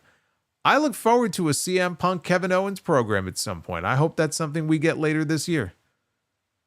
Right? There's other people for him to work with. But everything needs to build to that punt kick. They gave you a little taste of it on Saturday, but they weren't dumb enough to give it away on that show. We got a video promo that aired with members of the LWO cutting various promos. Joaquin Wilde, Cruz del Toro, Dragon Lee, and then Rey Mysterio popped up. First time we've seen him since New Day beat him up a few weeks ago. Ray said that he and Dragon Lee would give Kofi Kingston and Xavier Woods the worst Monday of their life next week in Madison Square Garden when they face them in a tornado tag team match. And Ray in Spanish said New Day sucks, and then Dragon Lee said the same thing, but in English. So there you go. Another big match signed for the show next week. Jackie Redmond interviewed the Intercontinental Champion Braun Breaker up in the stands. Now, I'm pretty sure this was during the commercial break, so many of you may not have seen this segment, and I would consider that to be a good thing. Because one thing about Braun Breaker, now clearly he's being positioned as a babyface, but he has had a cool factor about him. He comes out there, he's not smiling, right? He's very intense, and he's very explosive, and he just beats the hell out of people, and the fans love it, right? And they bark, and it works.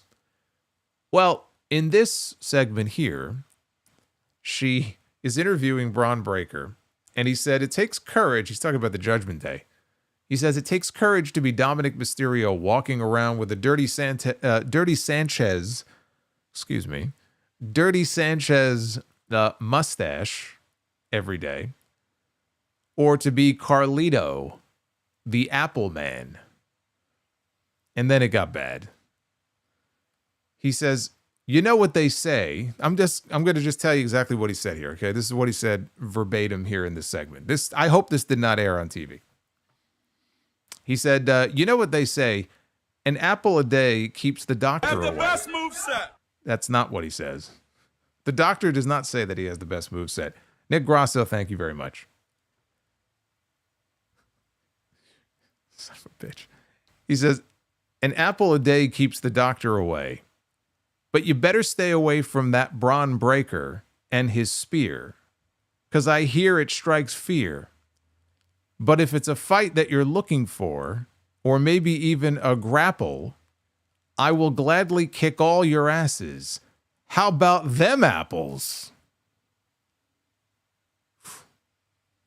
This was fucking bad. This was, you know what this was? This was something that like Vince McMahon would write himself and think that it sounds cool, and he would want his top babyface to go out there and say it on TV and then smile at the end of it. That's what this reminded me of. This was not quite like Suffering Succotash. This was not as bad as that, but he was trying something here. Maybe it was his idea and it just didn't work. And he tried to get people to bark and they barely barked. It was bad. Yeah, it definitely sounds like something that was written for him. But maybe he was trying something himself. It didn't work. He came off so uncool, and that's the worst thing you could do because the guy is naturally cool. And the reason he's cool is because he's not out there reciting stuff that sounds forced and phony and doesn't fit his character.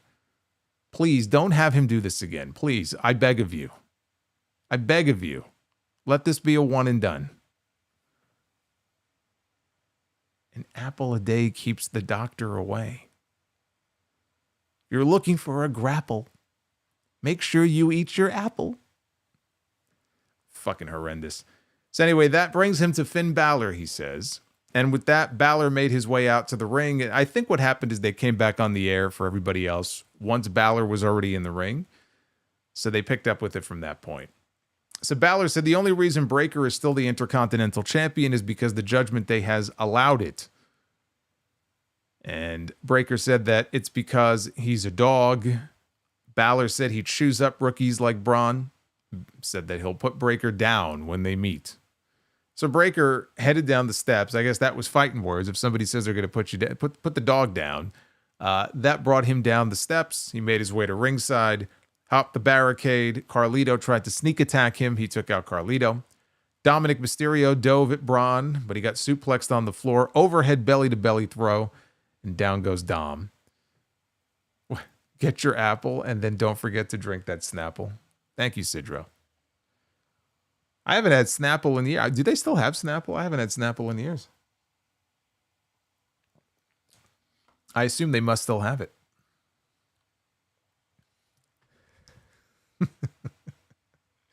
Oh, man. This guy's dropping rhymes. So Breaker enters the ring, and he took a sling blade from Balor.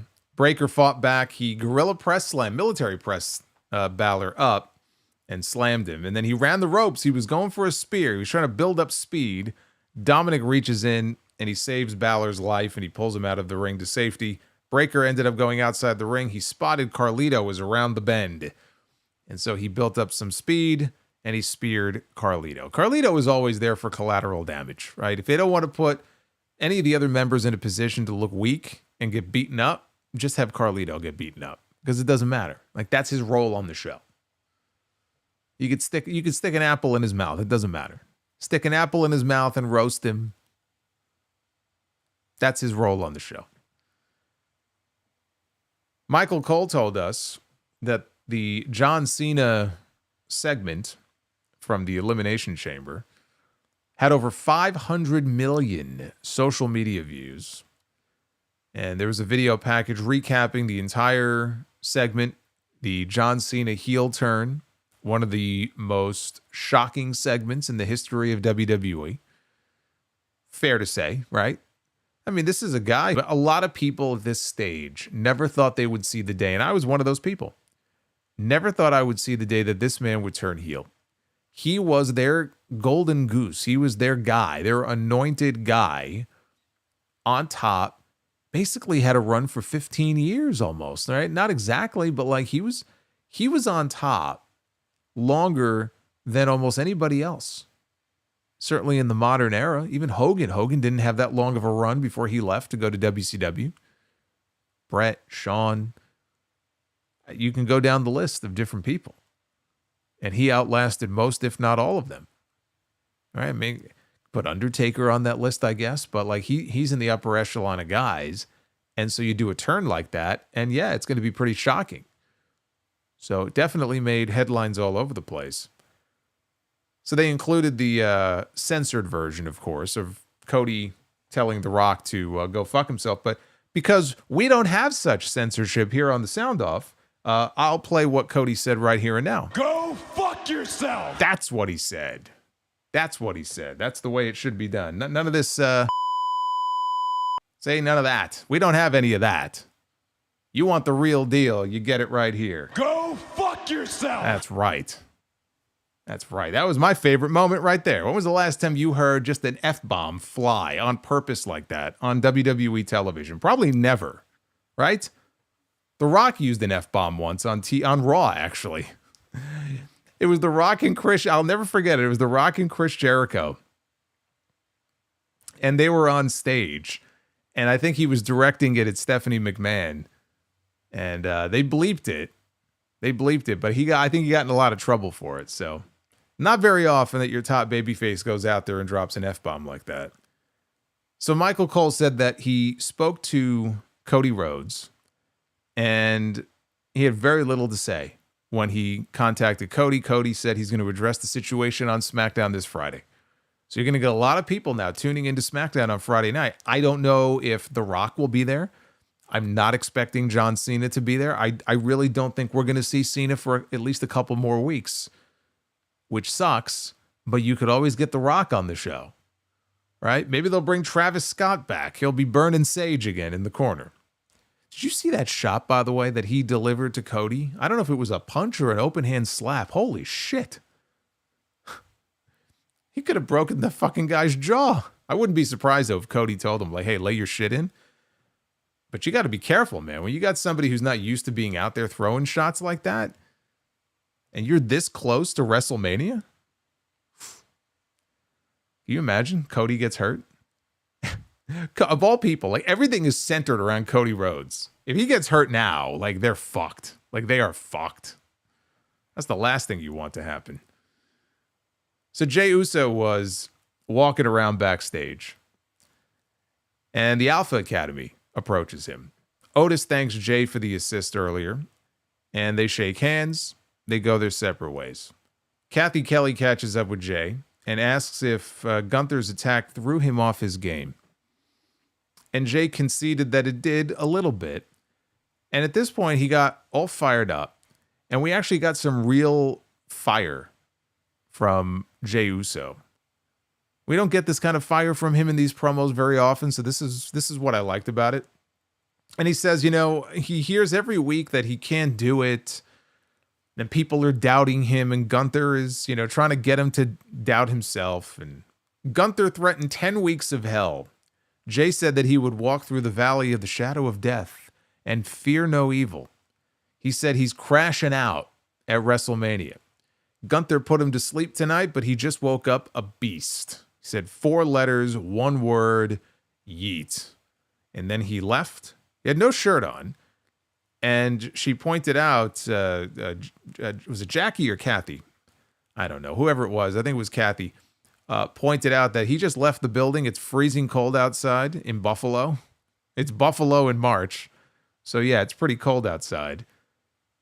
And he just left the building wearing no shirt, and off he went. So this was good. I'd like to see more of this fire from Jey. I think that you don't want to overuse the whole everybody doubts me, everybody's doubting me. Like, I don't think he needs to be saying it in every single promo. He's going to have to freshen his material up a little bit, but I like the fire that we got from him here tonight. And it's something I'd like to see more of, instead of just relying on, you know, the very basic promos where he waits and lets everybody chant yeet. Yeah, you have to have those promos where when you get laid out by the champion and you get embarrassed the way that he was tonight, right, you should be angry. You should be pissed off, and you should cut a promo not as a cartoon character. You should cut a promo as somebody like CM Punk did at the beginning of the show. He wasn't out there trying to spit out catchphrases and all this kind of stuff. He wanted to show that he is pissed off coming out of the Elimination Chamber after what happened. So more of this. They closed the show with our 3rd championship match of the night. Rhea Ripley defending her Women's World Championship against IYO SKY, with Bianca Belair at ringside waiting to find out who she would be challenging at WrestleMania. They did the title match ring intros where they wait until the women are in the ring. Alicia Taylor is doing the ring announcing. Whatever it was, I mean, not that Rhea's not over everywhere she goes, but when they got to Rhea, like as soon as Alicia mentioned, like she didn't even get her name out. She's like from Adelaide, Australia, and everybody started going nuts. I mean, she got a superstar reaction. So they were big time into Rhea, which also may help explain why they were so shell-shocked when this match was over.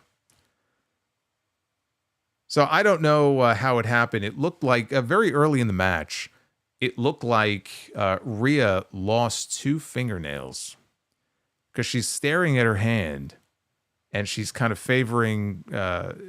Later on, it was the wrist. She was selling the wrist, and IYO was focusing on the arm. But I think she had 2 nails ripped out. And I can't say that I know how that feels, and I'm sure she had her orbital socket damage. She's had worse injuries before, but man, that fucking sucks. I I don't think that that's a fun day at the office right there. This woman lost 2 nails and her championship all in one night. That's a bad night. If you're Rhea Ripley, that is a bad night. So Io targeted the arm. Ripley avoided Io's springboard move attempt and then dropped her with a wicked big boot. My God, she big booted her. And she knocked her inside out with a boot. It wasn't even a clothesline. And Io took this hellacious bump. It looked great. So Ripley set up for her finish. Io countered into a DDT. And then Io paid tribute to each member of Damage Control. She hit the corner kick that Dakota Kai does. Then she went up top and came off with a Kairi Sane insane elbow. Got a near fall. Then she trapped Rhea in the Asuka lock. Unfortunately, we heard today, I think it was Fightful maybe, who reported that Asuka is still a few months away from being back. So we should not expect to see Asuka back on, well, at least I can't say not back on TV, but not back in the ring, at least until sometime after WrestleMania. So anybody wondering about her status, she's not expected back anytime soon. But she got her in the Asuka lock. Rhea powered her way up to her feet, backed Io into the corner to break the hold, but she still got Rhea down in the corner. And then Io came charging in with the bullet train double knees. Then she goes up top. Io's going to go for the moonsault. Rhea gets to her feet, though, and cuts her off. And then she drops Io off the top with just a brutal back suplex. She folded this woman up. So much so that if you watch, they show the replay of it. Io is very fortunate that her own knee did not come crashing down into her own face. It was very close, but she got folded up. That's how Rhea got hurt once. Rhea, I want to say she was in she was in a match with Liv Morgan. And I think she may have gotten DDT'd. And the way that Rhea sold it, when she landed on her head, I think she may have kind of flipped over. And I think her own knee hit her in the mouth. She hurt herself. So you got to be careful with these things. I mean, sometimes it's not even a matter of somebody else's knee hitting you in the face. It's your own fucking knee. But it looked brutal. Rhea got the prism lock applied.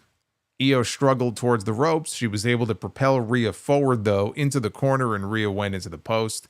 Ended up on the floor outside. Rhea climbed up on the apron. And Io comes.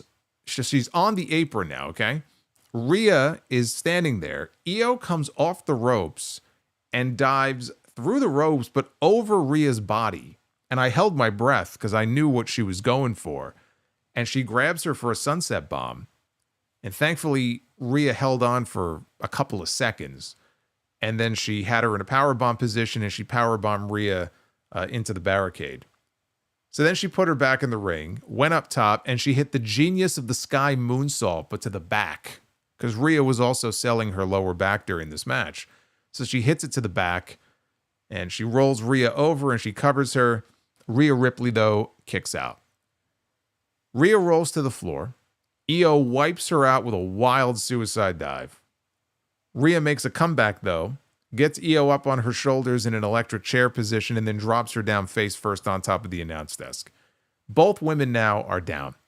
Jessica Carr, the referee, is laying on the count. Rhea rolls back inside of 5. Io is struggling. And Bianca is sitting right there, and she's cheering her on. She wants her to get back in the ring, and she does. And Io gets back into the ring at the count of 9. Bianca is cheering Io, okay? Rhea Ripley is in the ring. She's got Io at her feet. She looks over at Bianca Belair outside the ring, and Bianca is cheering for Io. And this bothers Rhea Ripley. So Rhea leaves the ring. This is how dumb she is, okay? Think about this. She's in a championship match. She could finish this woman off right now if she wants to. She is preoccupied at Bianca cheering her opponent. So she goes outside the ring, and Rhea goes over to Bianca. Oh, so you don't want to face me at WrestleMania. And she gives her a shove. So, of course, Bianca shoves her back. She puts her hands on Rhea. The referee is watching this. This is not happening behind the back of Jessica Carr. Jessica is right there. She gets in between them. So you can't even say that the referee didn't see it. Bianca, who was not in the match, put her hands on the champion. She put her hands on one of the participants in the match. This was not a disqualification. I guess it's the referee's discretion. So she allows the match to continue. Rhea gets back into the ring, and she pulls Io up on the ropes with her. She's standing on the middle rope. Io, though, counters out of what was going to be her finish, Riptide, counters out of it with a Rana and takes Rhea off the ropes with it. She heads back up to the top rope, and Io comes flying off the top rope with the Genius of the Sky moonsault, and it connects, and she covers Rhea Ripley, and she pins her to win the Women's World Championship. We are 6 weeks away from WrestleMania, and Rhea Ripley, who just won the title back from Liv Morgan on January 6th, is no longer the Women's World Champion. These people in the building didn't know how to react to this, because they loved Rhea Ripley. I said she got a superstar reaction during the ring intros, and they liked Io, but they loved Rhea, and they just were not expecting it. They were shell-shocked. It was silent. It was not like people going crazy, big title change where they love Io so much and everyone's jumping up, and like it was quiet, like eerily quiet, and they just couldn't believe what they had just seen. And I'm sitting here watching this going, this fucking woman deserved everything that she got. Because if you look at it in the context of the match, why would she leave the ring and be so upset that Bianca was cheering on IYO SKY? Why would she give a shit? I mean, if you just think about it in like common sense terms, the minute she allowed herself to be distracted, and I know these WWE people are easily distracted. I mean, again, you could throw a fucking, a straw on the floor and they would be distracted. Why would she allow herself at that moment to be distracted enough that she would leave the ring and put her hands on Bianca, who never laid a finger on her? And I think it was Chris. It was our boy, the Mount Vernon kid, who made the comment, and I agree 100%. What did Charlotte Flair say to Rhea Ripley all those weeks ago on TV when Rhea was begging her, pick me, choose me for WrestleMania? And Charlotte made the comment like, you're just a kid. You're just a child. That's exactly what she was here. She proved Charlotte Flair right. She behaved like a child. And in the end, it cost her. Even when the match was over, they cut to Rhea and she's laying on the floor outside and she's screaming, she's such a bitch. And you could audibly hear her screaming, fuck, like she's screaming, fuck. And she's pissed. Maybe she's pissed at herself. She should be. She has nobody to blame but herself.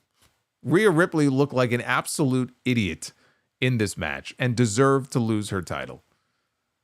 So now we have a new champion in IYO SKY, and I love the unpredictability of it. I love the fact that Io is seemingly going to be in a prime position at WrestleMania this year.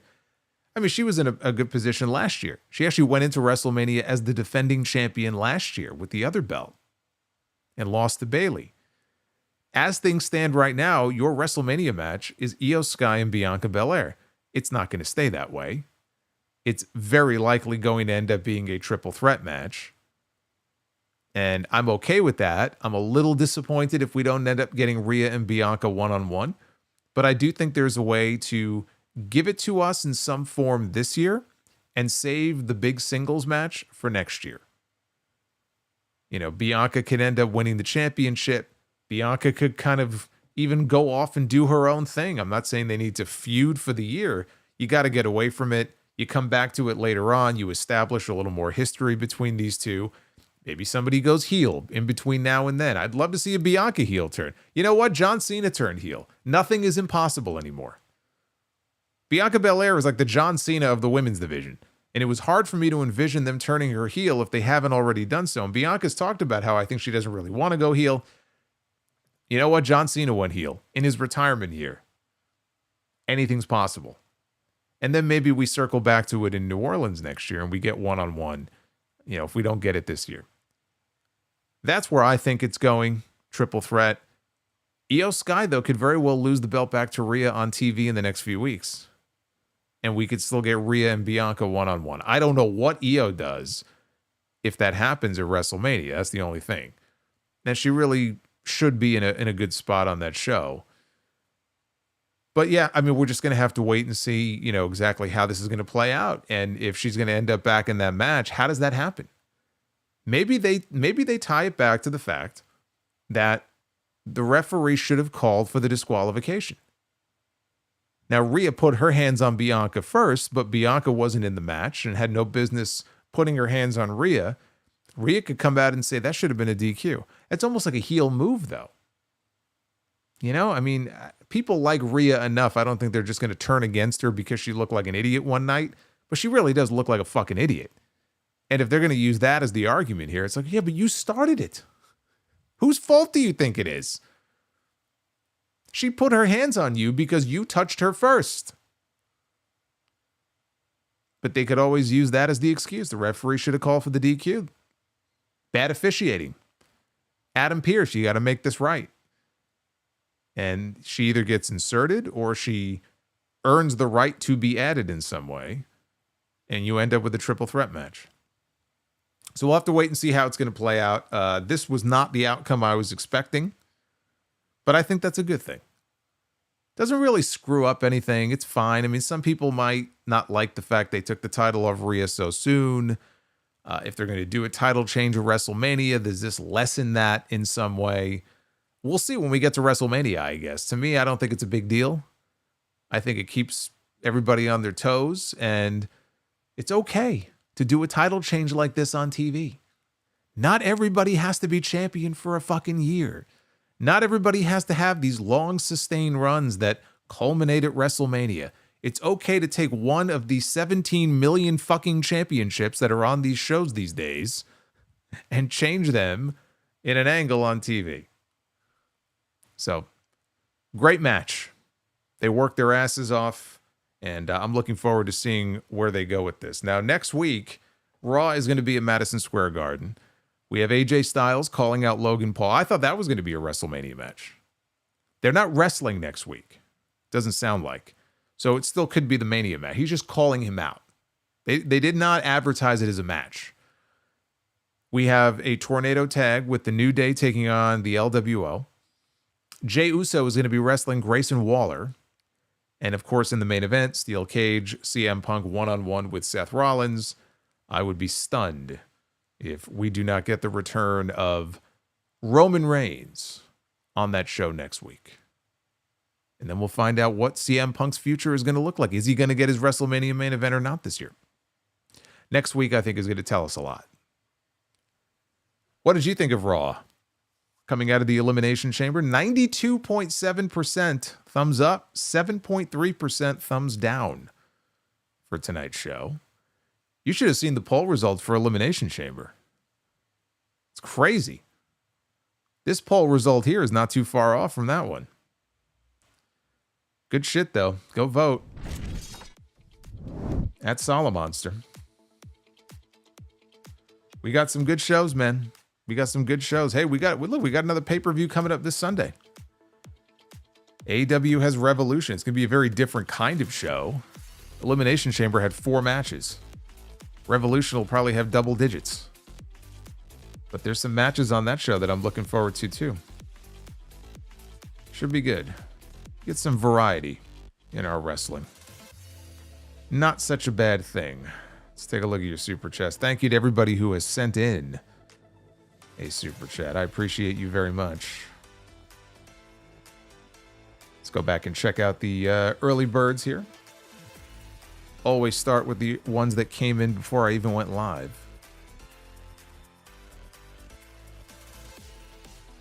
It's going to be a crazy time, man. I'm telling you. Ricky Cornflakes says, holy moly, that Eastern World Mexican man gave Chad Gable a hologram mask. Oh my God. You seen those masks? They're charging $50 for those shitty masks.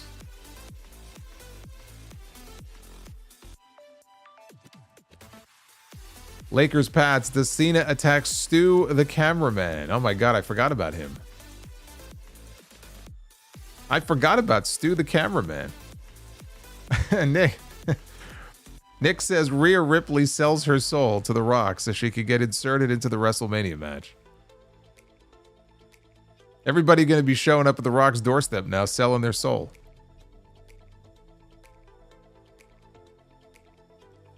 Yep, Sidro mentioned that. If you want bonus Be the Booker, we have a separate super chat goal going on in the chat. We're still 2 off from that, but we're getting at least 1 round tonight. I see we're at 700 likes, which is amazing. Yeah, Stu the cameraman needs to get a beatdown, I think. Yeah, he's really pissed me off for quite a long time. I would like to see him get an ass beating on one of these shows. I think he's due for one. Prince Vegeta, you can build a Hall of Fame off guys who turned on Cody. Not only Rock and Cena, but AJ and Kevin Owens, even Brock after WrestleMania 39.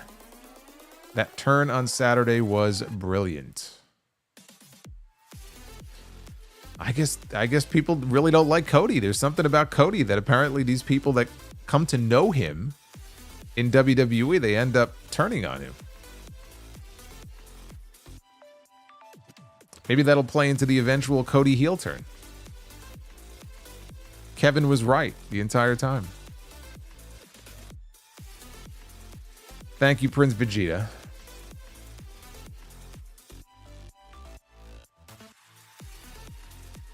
Sidro. Did you hear about the guy who got left on the side of the road?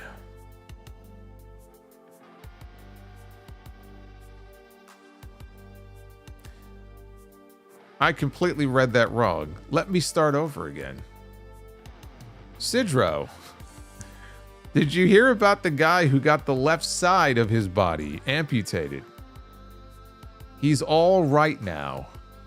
Jesus Christ. And man at seafood restaurant asks for a lobster tail. Waitress smiled and said, "Once upon a time, there was this lobster."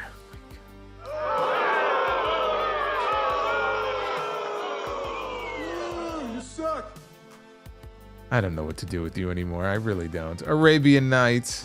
If Gable was given a mask, then shaking my head. He should have left WWE last year like Ricochet did. One is in a better fulfilled spot for leaving, and the other is not.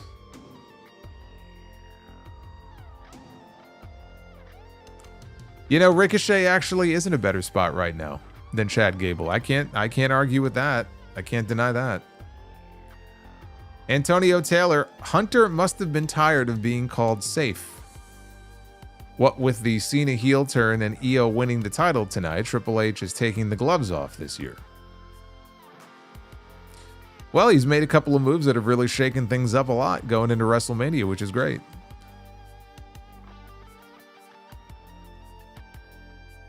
Hey, Ashley, thank you for the 1999 great episode.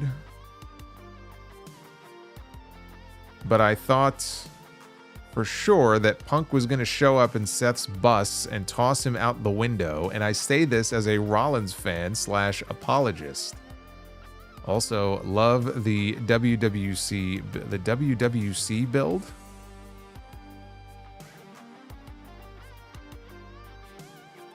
The WWC build. What does that mean? Thank you, Ashley. Yeah, you know what? He should have tried to break into the bus. That was a missed opportunity. He should have tried to break into the bus. He could have knocked out Seth and driven the bus. It would have been like Speed. Can't stop the bus. The bus is just driving 50. If it drops below a certain speed, it blows up. It's a new version of Speed, starring Seth Rollins and CM Punk.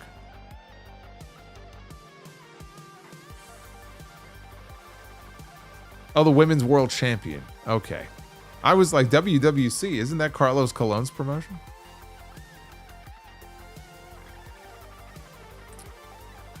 I thought you were talking about Puerto Rico. You had me all confused.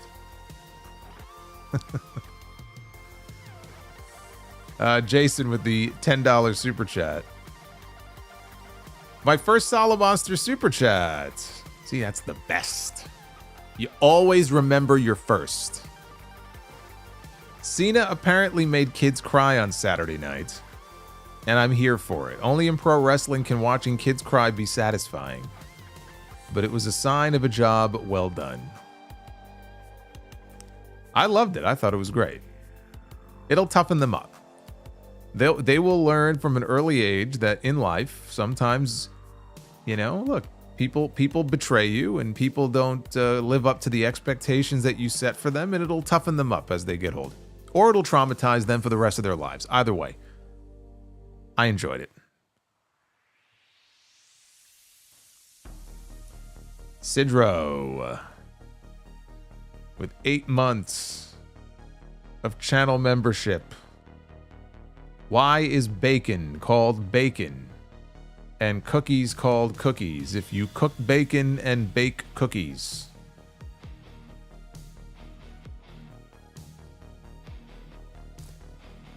I hate that I'm going to say this, but you're kind of right.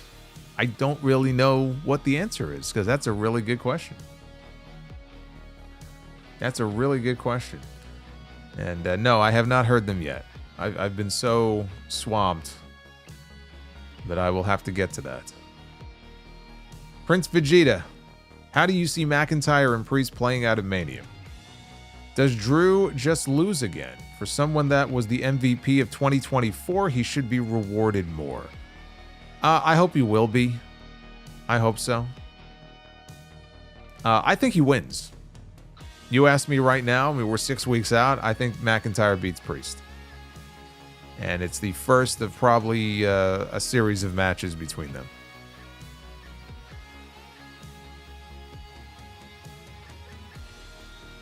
This journey called life. Loved the Elimination Chamber, loved the historic Cena turn. He felt and looked like an absolute villain. Also, I almost flipped the table seeing the CM Punk promo and fight with Seth tonight. I love wrestling. When wrestling is at its best, it's pretty cool.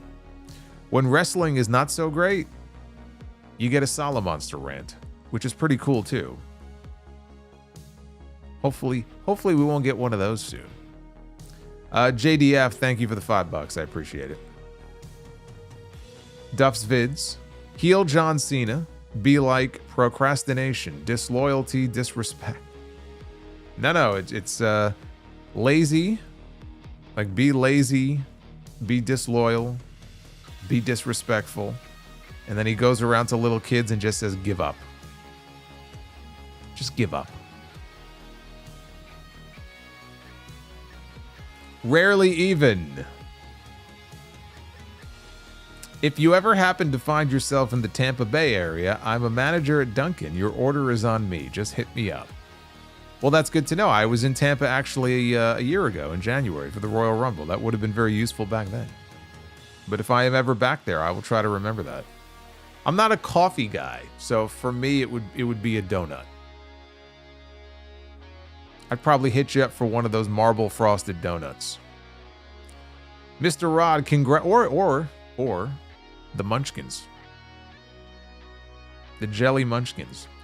Mr. Rod, congrats to EO on becoming the new champion. If it's going to be a triple threat, so be it. I'm here for it.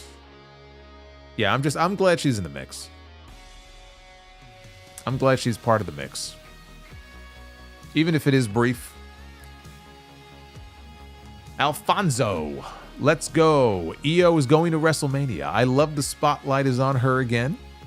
She gets so underutilized sometimes. It's her time to shine. By the power of Valhalla, it's vintage coal tar. Look at this freak. Look at this guy. He looks like the Barbarian. If somebody put him in the dryer. Eminem with the $51 super chat. Now we're only one away. We're only one big super chat away now from 2 rounds of Be the Booker. Look at that.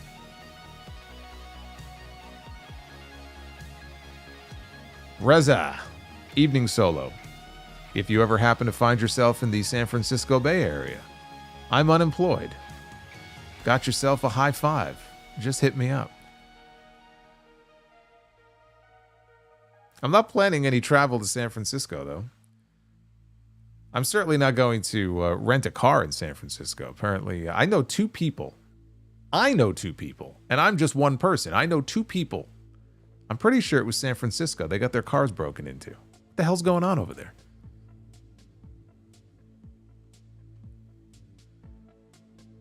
David Thiering, hit that like button, or Liver Morgan will visit you when you are sleeping. Liver Morgan can visit me anytime she wants to. I'll leave the door open. Ron says, what do you think the plan is for Roxanne? Do you think her and Cora will pan out and be major stars on the main roster? I don't know about Cora. I think that Roxanne is going to do very well. And I think that they know she's going to do very well because she was the Iron Woman in the Royal Rumble this year. She was in the Chamber, and I thought she did very well in the Chamber. And I think that heading into WrestleMania weekend, whether it's Mania or Stand and Deliver, she'll be doing something with Bayley, would be my guess. But I think Roxanne's going to do well. Cora, I'm a little iffy. It depends. I think it's could go either way with her. I mean, she's got, character-wise, she's got her character work down. In ring, I think she's good.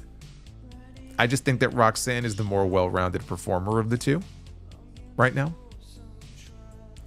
Matt Fisher, don't go messing with the country boy. A country boy, a country boy. Don't go messing with the country boy. Don't mess with a country boy. You know, it's a sin that they have dubbed that music out of stuff. I believe they have on Peacock. I don't think they use that music. It's some like banjo theme they use for like fucking Hillbilly Jim. I'm like, what is this shit? Can't believe they took that out. Eminem. The last few weeks of wrestling has been awesome. From Timeless winning the AEW Women's title to Cena's Soul going to The Rock, Punk and Seth, and Io winning the title tonight, The Rock said it best, wrestling is cool again.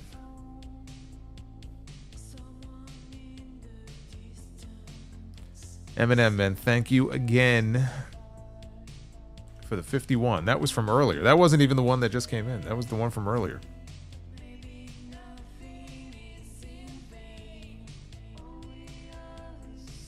Jacob Gomez. First-time donor.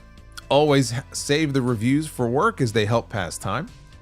Anyway, prediction is Roman gets involved next week in the cage match, and we get the triple threat at night one, with the winner being added to Cena versus Cody. See, I don't know about that. Why would there even need to be a stipulation like that? Like, what would be the necessity of having that stipulation added when Cena has already earned the right to challenge for the title by himself?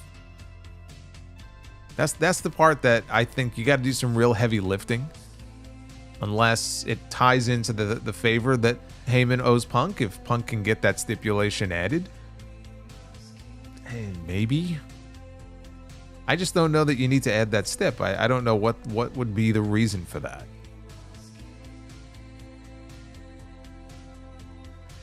Base Beerus, I am so hyped for WrestleMania. This journey called life, CM Punk is the best in the world to all the haters. Matt Fisher. Spend my days working hard on the go. But the hands on the clock keep spinning too slow because I can't wait to be alone with my baby tonight.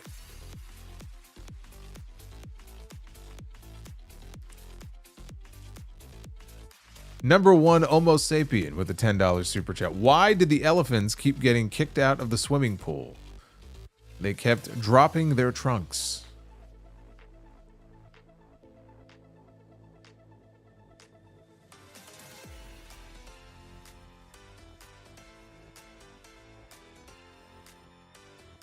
Retro KOH. Finally, we can boo Solo for that earn joke. You are one of us. I said, you know, why did Paul Bearer win that trophy? In school. He earned it.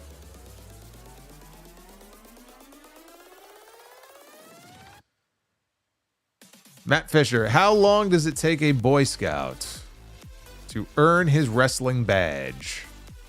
3 seconds.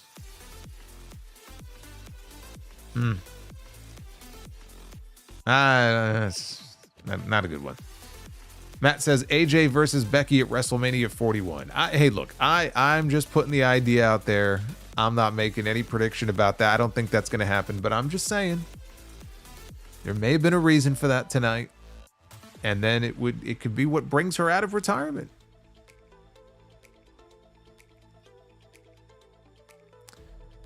Riddick, 26 months of channel membership. I need Poppy playing EO to the ring at WrestleMania. Let's fucking go. Hey, that'd be awesome. I hadn't even thought about that. Yeah, I'd like to see that.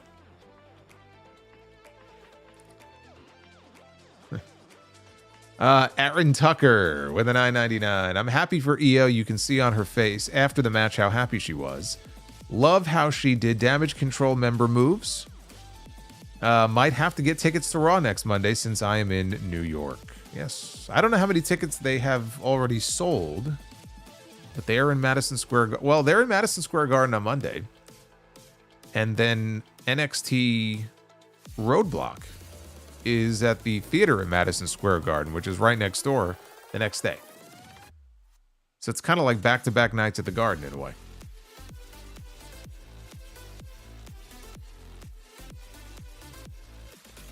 And I won't be there at either one of them because I'm needed here.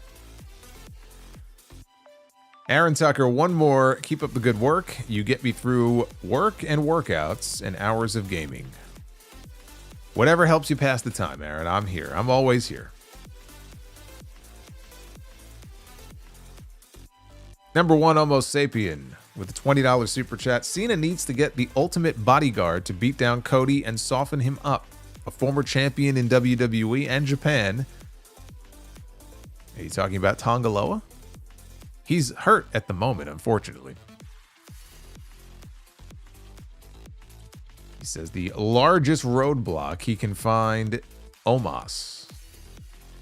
You know what? They did call him back from Japan. They stripped him of the GHC tag team title, or he surrendered it, whatever. Maybe they have a plan for him. Sidro, best part of gardening, getting down and dirty with your hose. Why is it tough to have a threesome with a comedian? They always pull out the punchline too soon. Where do you find these?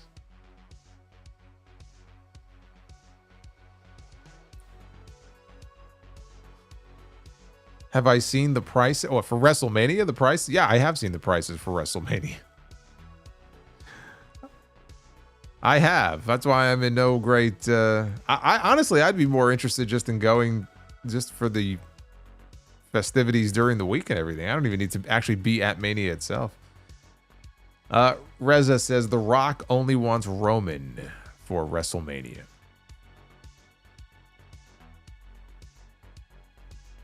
Matt Fisher, R-Truth against Cena at SummerSlam. No, I mean, that should be a Raw match. Or Smack. I guess he's on SmackDown now, right? You can do that match on SmackDown. Cena should do a few TV matches. Aaron with the $50 super chat. Just got home from Raw and joining the stream. Not sure how it came across on TV, but the Punk promo and the Rollins brawl was hot in the house. Oh, it came off that way on TV for sure. We went wild for the EO title win. That did not translate on TV. It sounded like everybody in the building was just stunned silent. It says, was a fun show to be at live. What's the consensus on the show tonight? The consensus was that it was a good show. I thought it was a good show, and the Twitter poll had it at 92% thumbs up. So I would say most people thought it was a good show. A very good show.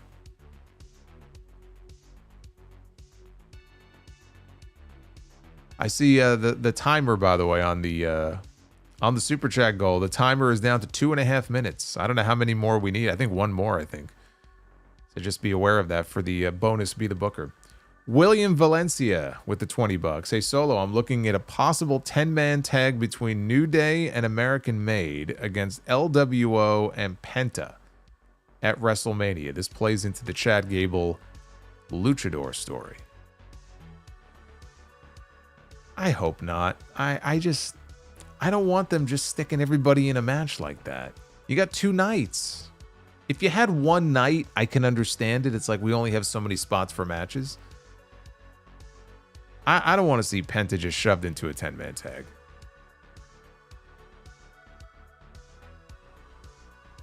It's the amazing Gunther. There it is. Jerry Lawler loves Gunther the Magnificent. All hail Gunther. We have hit the goal. You can thank Eminem for getting us to the goal with that $50 bomb. Hey, Eminem, thank you. I'm going to get to your message in a second.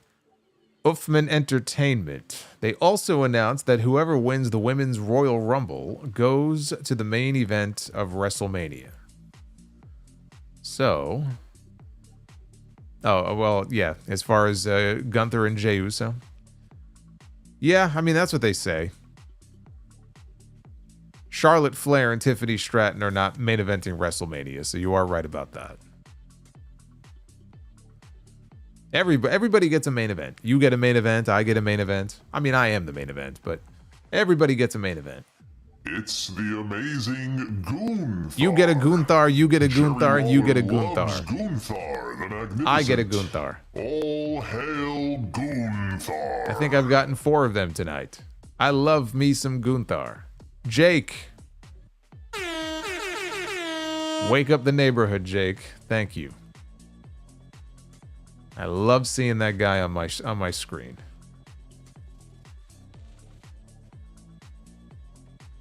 Doesn't Gunther remind you of one of the Thundercats? Jeremy Rose, first Raw on the road to WrestleMania, and Adam Pearce is on his way to an aneurysm. Dude needs a vacation and a few drinks. You're going to turn him into an alcoholic at this point. Guy's losing his mind every week. EJ Slemp, a perfect theme for heel Cena would be God's Gonna Cut You Down by Johnny Cash. There's even a lyric that says, when he said, John, go do my will. Undertaker got to use Johnny Cash for WrestleMania one year, so why not John Cena?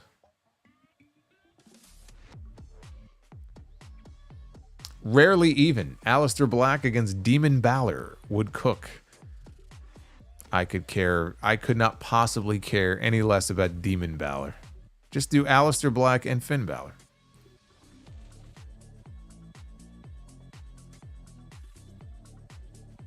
Honey deep fried chicken with flavor. Bianca Belair and IYO SKY in-ring chemistry is very underrated. Oh, I remember their match from Puerto Rico at Backlash a couple years ago. It was fucking great.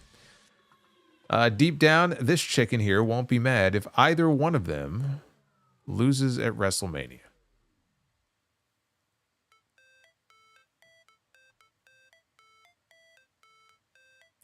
He also says, if Karrion Kross is the devil, could Apollo Crews be the guardian angel?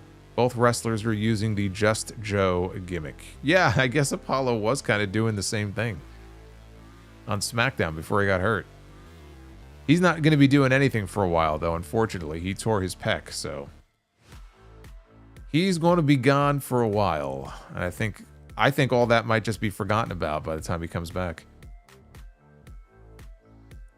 Ashley with the 50. Becky said, catching up on Raw, I don't think I need to be the one to come get my man. And then they had pictures of Punk and Roman wearing matching gear from Saturday. Or Roxanne. You wrote Roman.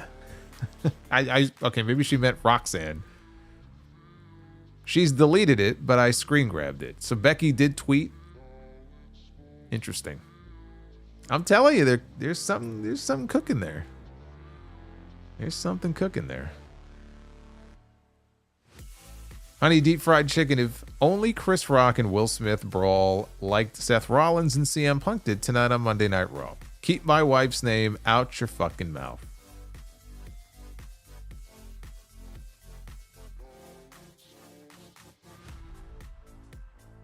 Rarely even does Penta really want to be stuck in tag team purgatory with his brother. I would want to keep my singles run going. He is treated like a big deal. I think he's treated like a big deal too.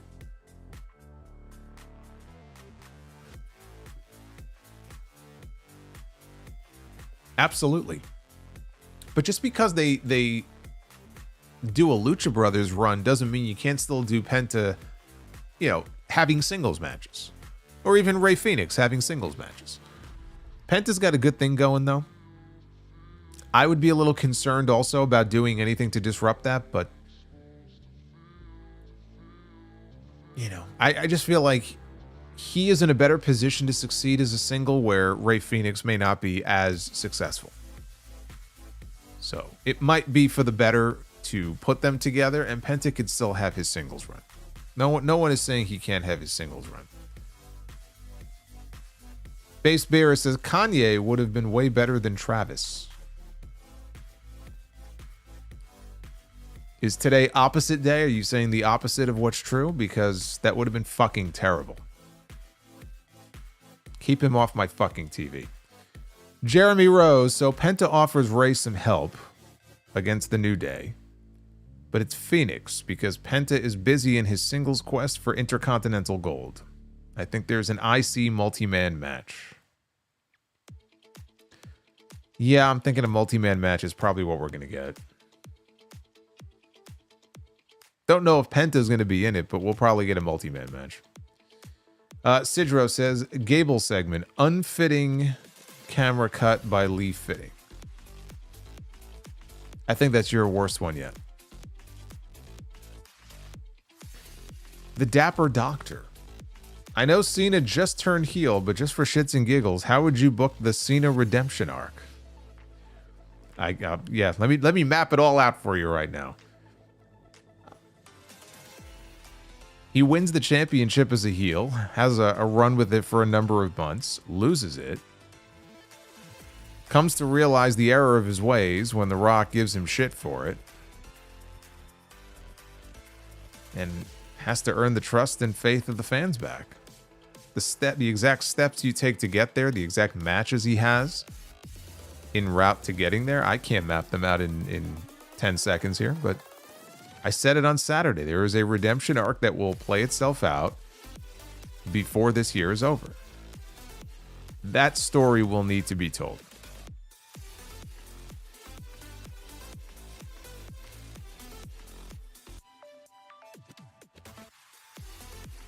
Justin G, that's gotta be a conquistador mask.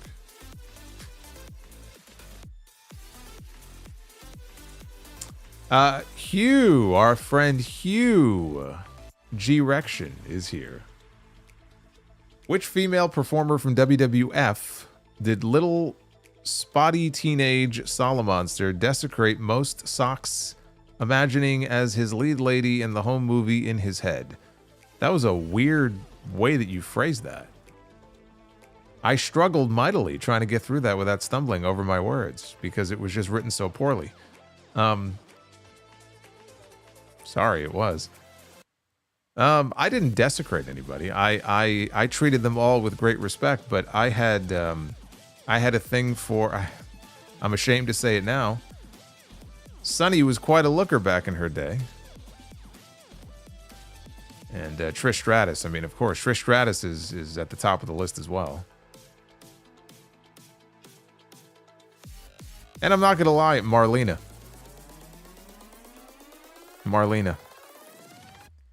It was always so cold in those buildings. Yeah. We have honey deep fried chicken with flavor. I love to see Xavier Woods wearing Braves outfits, and while Kofi is wearing Celtics outfits. New Day needs more heat. Best way to do that, piss off New York. Yeah, absolutely. Wear some Brave stuff. Fuck the Braves. Dwight with the $10 super chat. Second time super chat. Just put on the stream.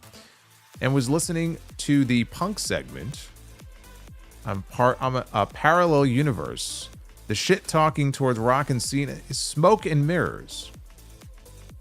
And that favor gets him the World Heavyweight Championship.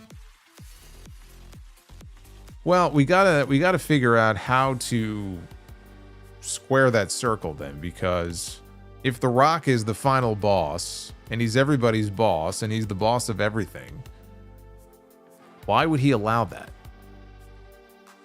Why would he want CM Punk to infiltrate his WrestleMania main event between Cena and Cody? I agree. I mean, the favor really should be used to either get him a WrestleMania main event and or a title shot. But you got to make it make sense. And there may be a way to do that, but it's hard though, because are we overestimating the power that Paul Heyman has here to swing something like that? It would have been an easier sell a week ago, but in light of what's happened in the last 48 hours, it makes it a little bit harder.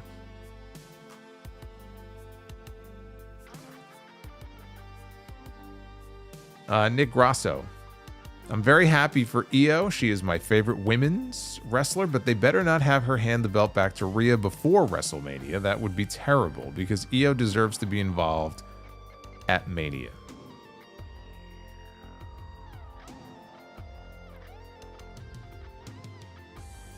Sarah, I don't know why, but I have a bad feeling that the Lucha Bros will end up either joining or feuding with the LWO. Well, joining the LWO would be fucking terrible. Yeah, I don't want to see that. You want to align with them and help them for a match, that's fine. Joining the LWO, no. Hey, Nick, thank you for the 1999. Rhea, they can either have her face Bianca, and if she beats Bianca, she gets added to the match.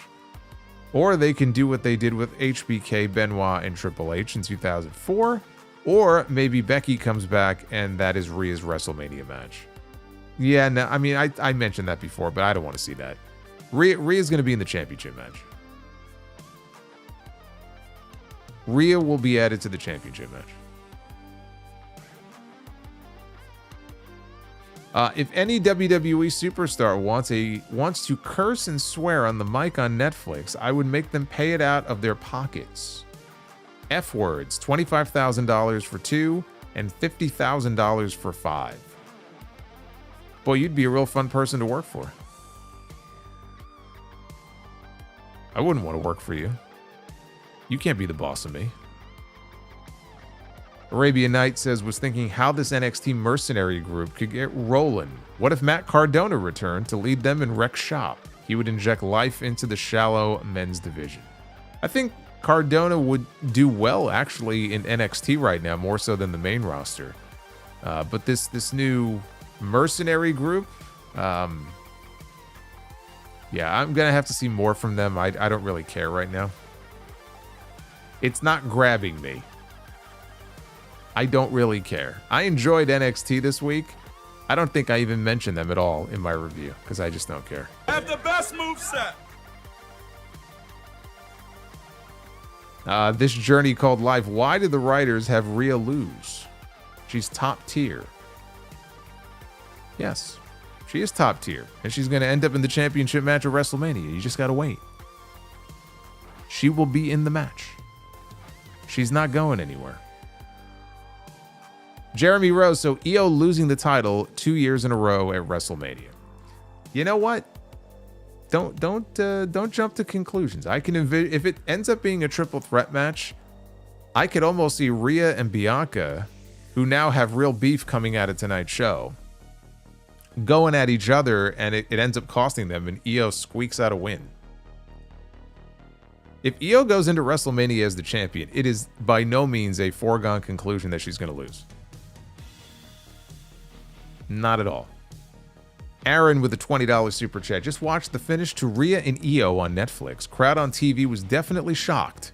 My section and the ones around me were very excited and loved it, including me. Io, Rhea, Bianca will be amazing.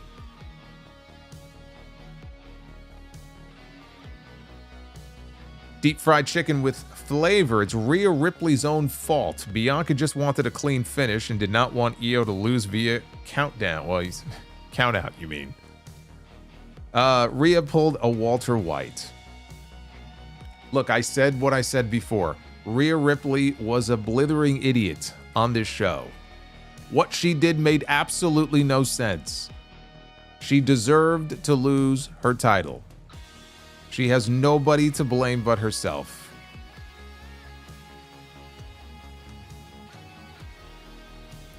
Darth Panic. Rumor has it, The Rock will add 2 more members to his faction. No, that's not the rumor. Those are the social media accounts that are looking at pictures from 6 months ago and drawing conclusions from The Rock going like this and, you know, giving gang signs and all kinds of shit.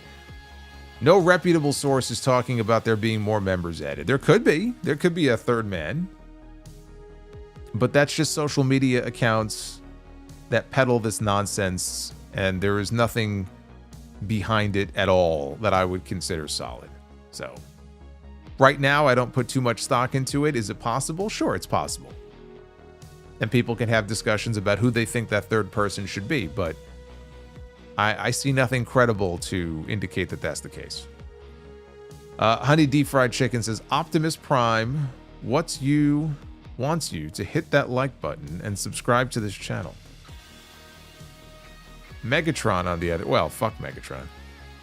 Rarely even. I used to be addicted to soap, but now I'm clean.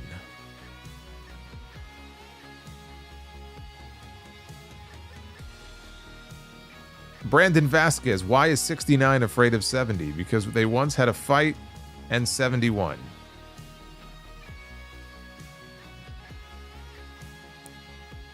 It took me a couple of seconds, but I did finally get it. Honey Deep Fried Chicken, Optimus yes. Thank you. Ultra Beast Boys, is it guaranteed that Cena beats the shit out of R-Truth? It should be. It should be. The guy's jacking all of his moves.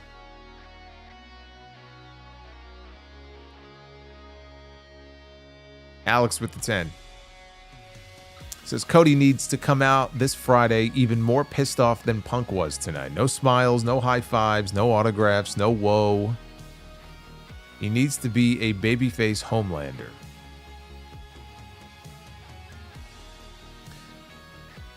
Yeah, I don't think he's going to be all fired up in the way that Punk is, though. I think it's with him, it's going to be more subdued because he was betrayed, basically. You know, he was someone who idolized John Cena. He has modeled himself to be the Cena of this generation.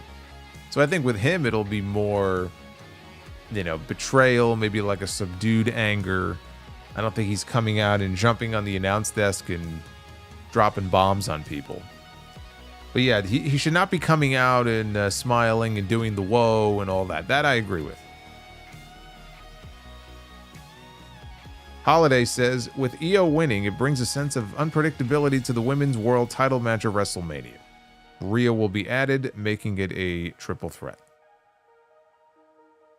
That is right.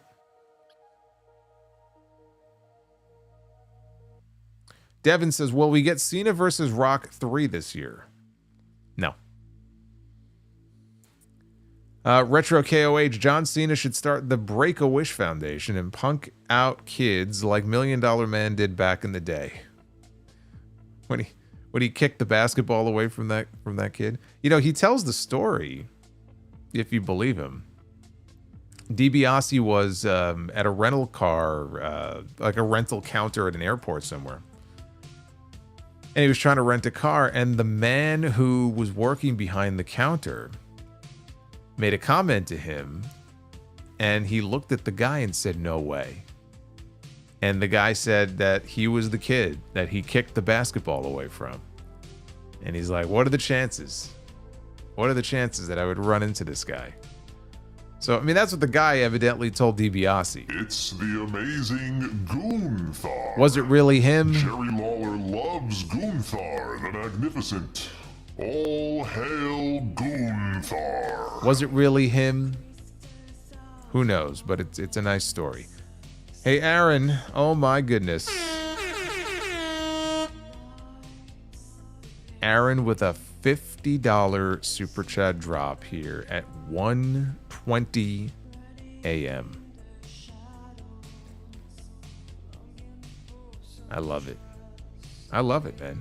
We're just rolling off the momentum from Saturday. Saturday was a fucking... Saturday, you know what Saturday was? Like on the stream, Saturday was like a WrestleMania night. That's what that was. We gotta keep that momentum rolling as we go into WrestleMania.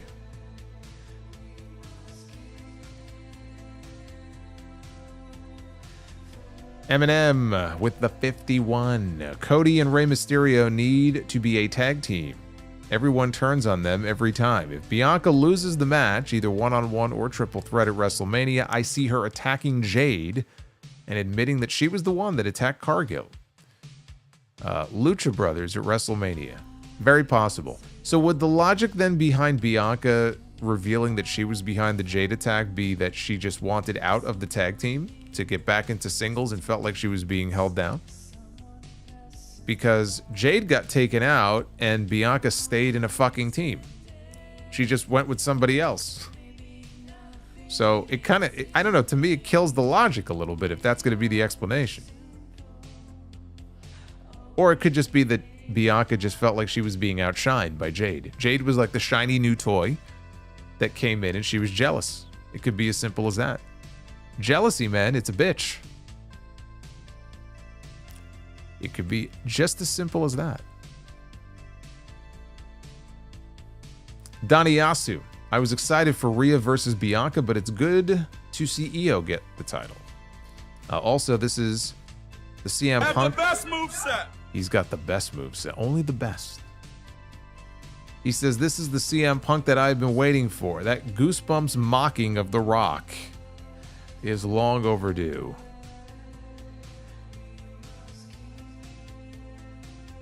Arabian Night, you think WWE dropped the ball with LA Knight's momentum? 18 months ago, he was the most over star in the company. Now he's just an upper mid-carder. Did they drop the ball? Yes. In that there was more to do with him.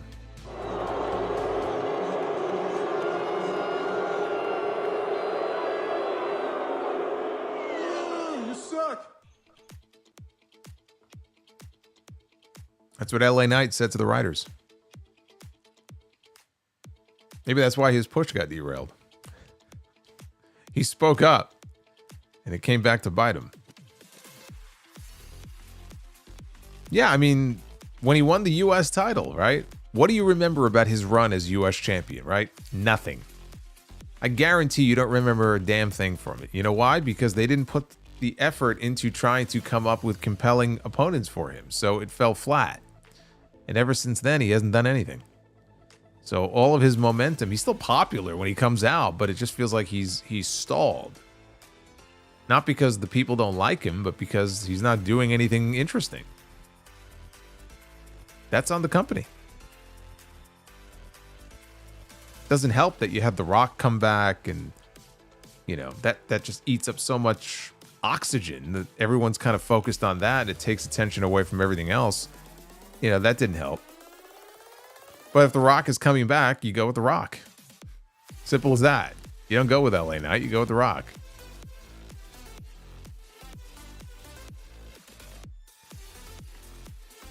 The Mount Vernon Kid, Christopher Bennett. Thanks for the shout out about Rhea. My question, are you going to see the Queen of the Ring movie? I don't have any plans right now. I might see it eventually, but I wasn't planning on running out to the theater to go see it. Apparently Naomi is in the movie. She has a small role. And I guess she was going to be on the red carpet and be at the premiere and all that, and they pulled her because they want her to sell the injury. So imagine like you're Naomi and they happen to shoot this angle right now when you're in a movie and you're about to go do red carpet stuff and media stuff, and they pull you and like, no, you got to sell the injury. You can't be a part of all that.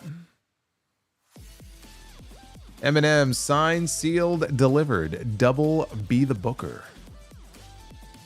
Still to come.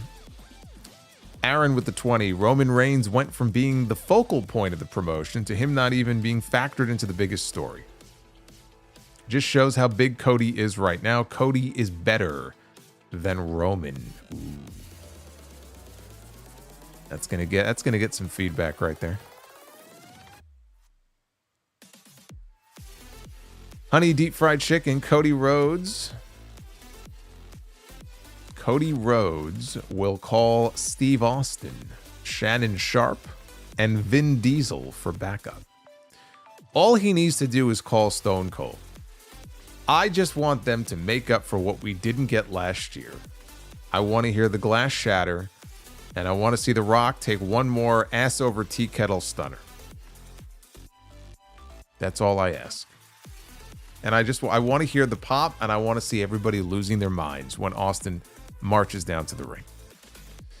Jake Jones, Brother Solo. I almost don't even care what they book now. I'm just happy with how everything is going. Take care. Thank you, Jake, for the 50. Jake is a happy man now. He's excited now for this WrestleMania build. He doesn't care what they do. He's just happy.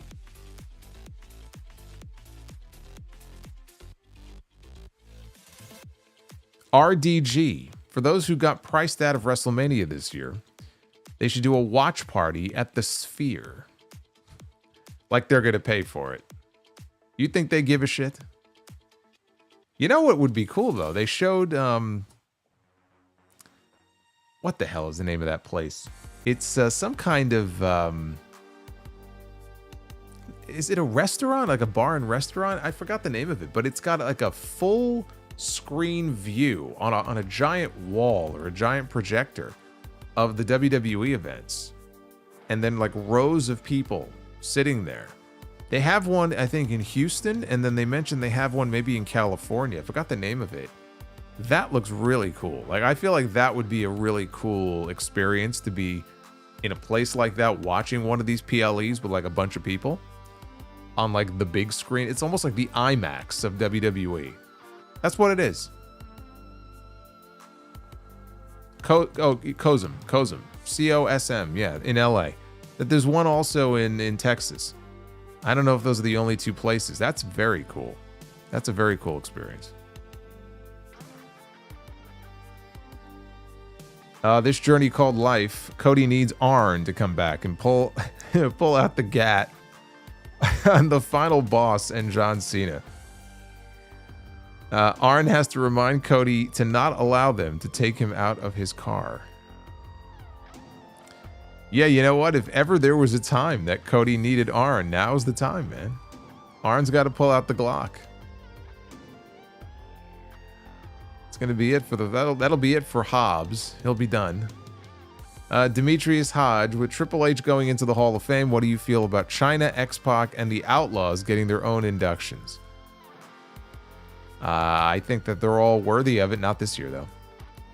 I wouldn't put them all in at the same time. So then it's just like one big DX induction. That sucks. I don't want to see that. And they just take up every spot in the Hall of Fame. Fuck that shit. Put Demolition in the Hall of Fame this year. Now is the time. Triple H is going in. Michelle McCool is going in. Put Demolition in the Hall of Fame. Enough of this shit.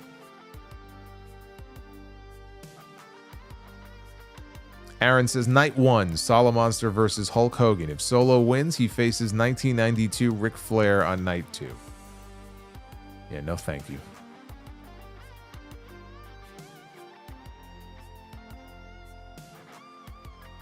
We all know I would win anyway.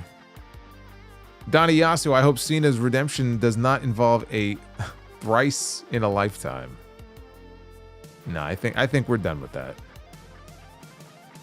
Larry Jester, Ain't No Grave, was replaced with E.T. by Katy Perry in a replay. Because wrestling needs weird love songs for big events. Why not? Also, hashtag Penta for IC Champ.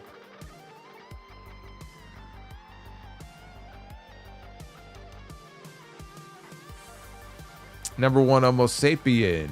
Gable got the mask of the greatest luchador ever, Mr. America. It's gotta be, man. It's gotta be. Or it could be the Juan Cena mask. You know, John Cena is retiring this year, but he never said anything about Juan Cena, his cousin. Tactical Butt Cheek. Tactical Butt Cheek 93. I still wonder what happened to the first 92 of them. So there's a fish in a tank. One fish turns to another fish and asks the fish, "So how do you drive this thing? Why can't you find pigs hiding in trees?" Because they can't climb trees. Solomonster is the GOAT.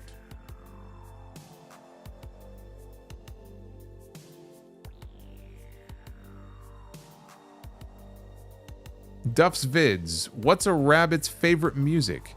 Hip hop. Oh, good lord.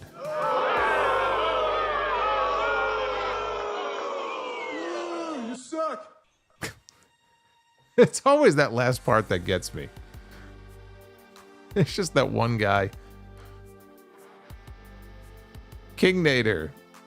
Becky tweeted after Raw and said, "Catching up on Raw. I don't think I'm the one who needs to come get my man," with the tweet Roxanne tweeted on Saturday. Yeah, apparently it's been deleted, I'm told.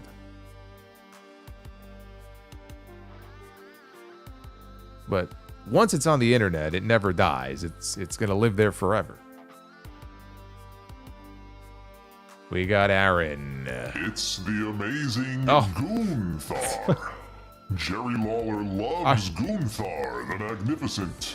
All hail Gunther. Yeah, I was about to read your other $50 super chat, and then another one pops up on my screen. Gunther is getting worn out tonight. I thought Mrs. Gunther is the one who usually wears him out, but we're all wearing this guy out. Well, let me read your first one here. Aaron says, "Does Cena win 17 at WrestleMania? I originally wanted the chase, but after the turn, I don't know what I want anymore. That turn was so emotional. Do we get the win right away?" You know, before, my attitude was, you don't do it at WrestleMania. You got time. Tell that story. Tell the struggle. There is no struggle now. The struggle is over. He sold his soul. He's taking the shortcut. Now, maybe it doesn't work out. Maybe the redemption arc is him having to find his way back, right? Reclaim his soul, and then he wins number 17. Because number 17 and setting the record really is a babyface thing. But I want to enjoy this heel run, and I just feel like 6 weeks of heel scene is not enough. So if he's going to go into WrestleMania, he probably should win the title. I don't know. I have to think on this more because I'm conflicted here. I feel like heel Cena getting a heel run for a few months as champion could be a lot of fun. And he could defend against so many different people. But I just... Would it be better to hold off and do number 17 if they do it when he's back to being a babyface? So people can really celebrate it. Because this is like the Holy Grail, right? They're setting their world title record if he does it.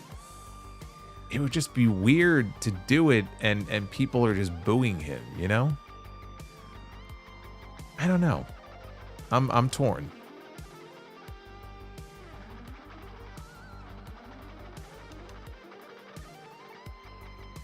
Rarely even. Would they let Cena go back to calling his finisher the FU? Why not? They let Cody go out there and say whatever he wants, right? Got Cody Rhodes out there saying, Go fuck yourself. so why not let Cena call it the FU? May as well.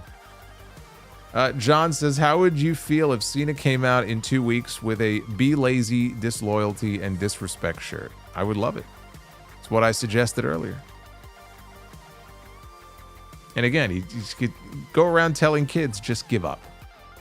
Just give up. Matt Fisher, so be honest, if Brie mode annoys you, why have it? Because people love it. It's like the learning tree. I do it for the people. People love it. Alex says, because we love it. Oh, he just answered my question. He drops a Brie mode after he trolled Matt Fisher and dropped a Brie mode immediately after he wrote that super chat. I fucking love it. I fucking love it. Oh my god. Hydrograd with the 23. Rio says that should be a shirt. Just give up. They'll make so much money on it if they do it. Just give up. Hydrograd, maybe whatever Chad pulled out of the box summons the monster Matanza, and he literally kills every member of the LWO. In all seriousness, that segment gave me strong Lucha Underground vibes too. I loved it. I hope we get more. Yeah, I'm a little worried it might be the only one. I hope we get more too. Honey Deep Fried Chicken, CM Punk and Paul Heyman will have a sparring match. That is the favor.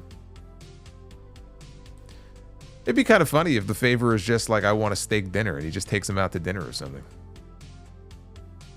You owe me a dinner. He's like Kenny Banya from Seinfeld. You owe me a meal. You owe me a meal. Duff's Vids, how do you make a rat laugh? You tell a cheesy joke. There you go. Congrats, you got one. Rarely Even says, does The Rock come back because he loves wrestling, or does he come back to stay relevant when his movies are bombing? Probably a combination of both.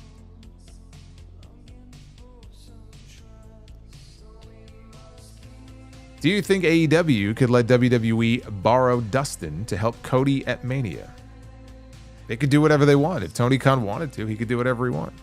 If he has enough respect for Dustin Rhodes and Dustin asked him to, I feel like he would do it.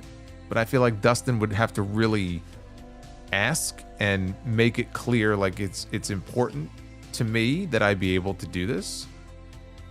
And I would think Tony would probably have enough respect for him that he might allow him to do something like that, but I don't know. But yeah, they could do whatever they want. I don't think WWE is going to ask, though. Paul Carpenter celebrating 23 months of channel membership. Hey, Paul, thank you, man.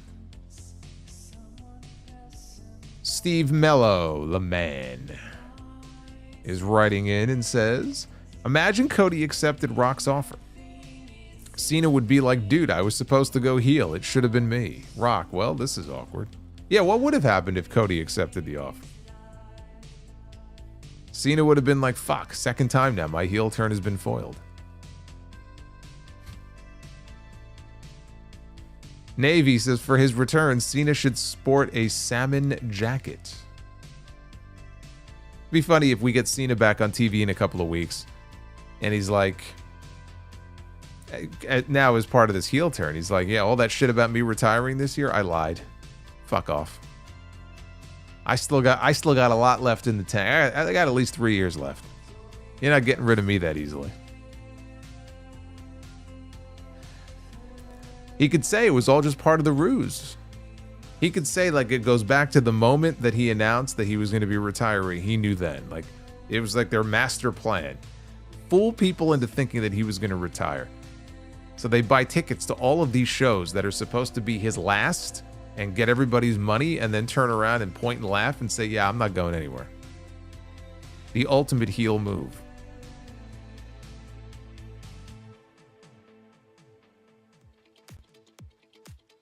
Rarely Even, Cena should go full Heisenberg, shave his head and grow a goatee. Well, he probably should shave his head. I don't know about the goatee. What was that movie he was in? It was one of his earlier movies. I think he was like a drug dealer. He had like tattoos all over his body. What movie was that? I think Amy Poehler maybe, or the other woman from Saturday Night Live. I think they were in the movie.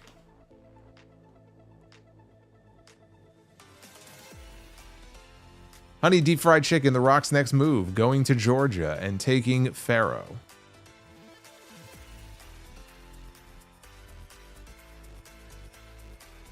I think Pharaoh would sell his soul for treats. That's what I think. Tonga Loa Superfan. The Rock said that Toronto is a heel city. Is that true?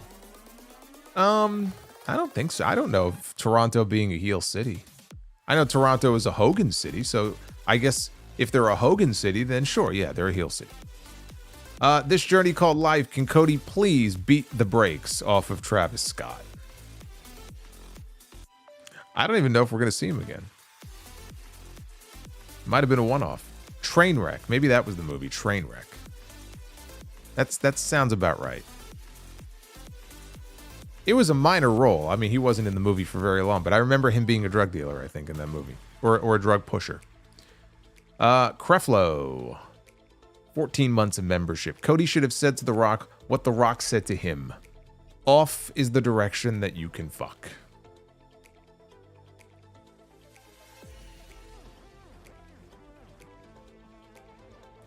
Duff's Vids, what's an astronaut's favorite part of the keyboard? The space bar. Well, you're really trying to take Sidro's place, aren't you? That's like your third one tonight. I think Sidro's got some competition. Aaron with a 50. I agree, Solo. Give me that glass break at WrestleMania 41 and I'll never complain about WWE ever. Well, I mean, yes, you will. We both will. Let's be honest here. Stunner on Rock. FU. Try on Cody and then the Crossroads.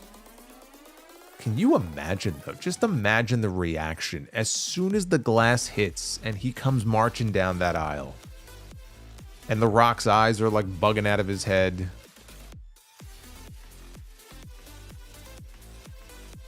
Matt Fisher, Cena is retiring, but what about the prototype?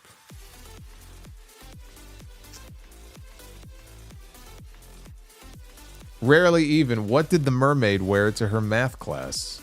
An algebra. Ooh, that's bad. That's very bad. That's very bad.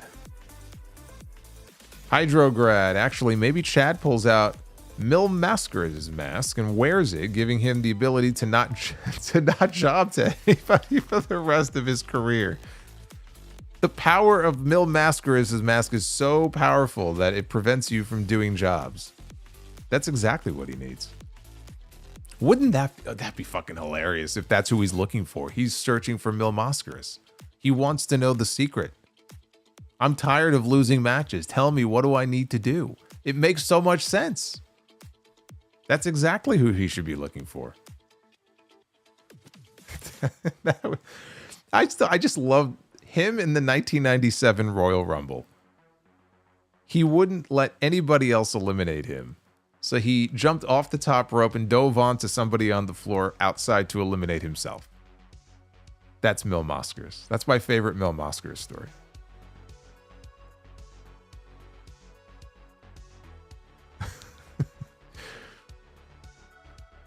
The Juliet. Cena's never had a WWE Championship run as a heel. No, this would be the first. This is also going to be the first WrestleMania in all the years that he has been in this company. This is going to be the first WrestleMania that he goes into in a match as a heel, which is insane. That's just insane to me. Crazy. Rarely Even. Diarrhea is hereditary. It runs in your genes. Yeah, even I knew that one from Ellie in The Last of Us. So. This journey called life. Who said go F yourself better? Christian, Edge, or Cody? Christian's was pretty good. But I gotta go Cody. Z, oh my god, ruler. A hemp gun does what? It makes pot shots. Pot shots, he says. Enclave Man 07 winds us down with can't wait till my autopsy club this weekend. Saturday is open mic night. Forgot to put bitch at the end of it. Aaron's not done yet. Aaron with the 20. How long do you think Cena stays heel? If I had to put a guess on it, I'm a little worried it might end at WrestleMania, especially if he loses, but I'm going to say through SummerSlam. Give him a solid run through the end of the summer. Or whenever SummerSlam is. At least that long. And then you could start the redemption arc for the fall and the winter. That's what I would do. It's got to be longer than the run that Shawn Michaels had in 2005. That just wasn't nearly long enough. So what is that? Like a solid... Where are we now? We're in March, right? 1, 2, 3... Yeah, give me like a solid 5 or 6 months. Especially because he's not going to be around full time. So it's not like you're getting 6 months of heel. You're not really getting 6 months of heel Cena. If you really think about it, you're probably getting like 2 months of heel Cena. But yeah, I would want him to at least have that long. SummerSlam, especially if he wins the title at Mania, he could drop it at SummerSlam. Like SummerSlam just feels like the right time. And whether he drops it back to Cody... Probably back to Cody. Or Punk. You know, it could be Punk. That's what I would do.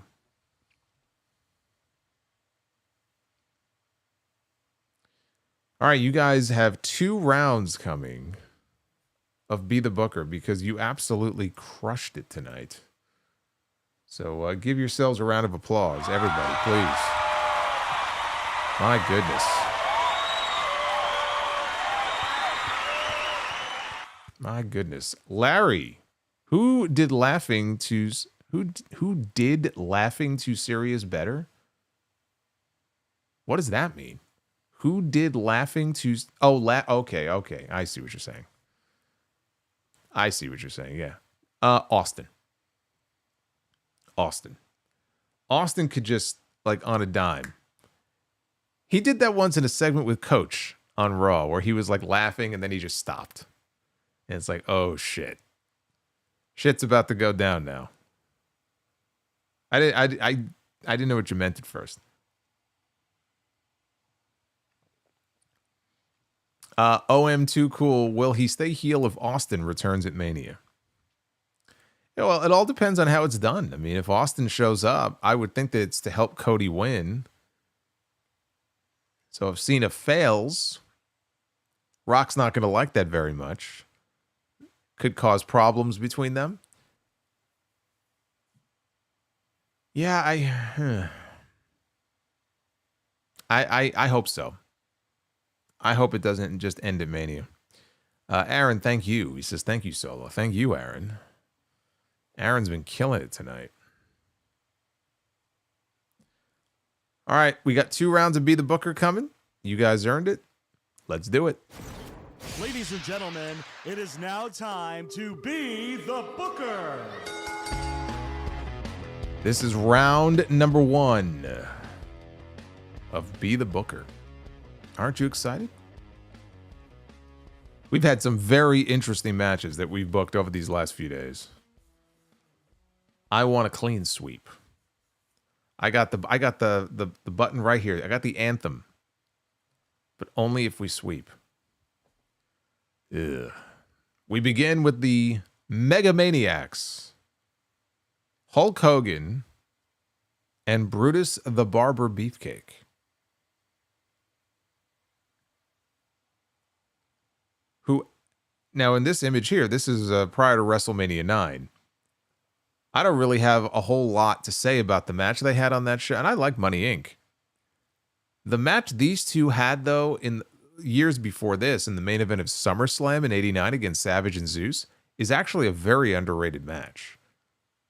Like, if you've never seen that match before, or if you haven't seen it in a long time, do yourself a favor one of these days. Go watch that match back. It's actually a great main event.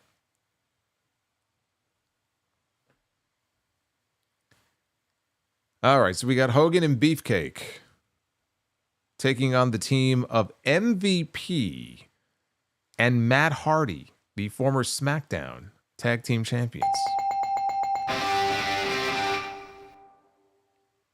MVP and Matt Hardy, they had a good thing going there on SmackDown for a while. They had that whole storyline with them. Also, probably doesn't get talked about enough. Yeah, 89 SummerSlam is actually a really fun show. Warrior had one of his best matches with Rick Rude that night.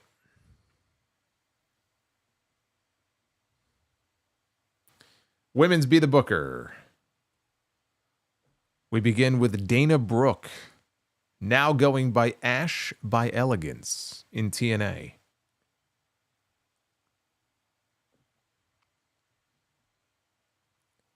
Dana Brooke is going to go one-on-one with Thunder Rosa, and I like Thunder Rosa, but I'm sorry. Thunder Rosa against Ash by Elegance is not getting a bell from me. I don't give these bells out like they're candy here, okay? I have some standards here that I have to uphold. I'm sorry. So there will be no clean sweep here in round number 1.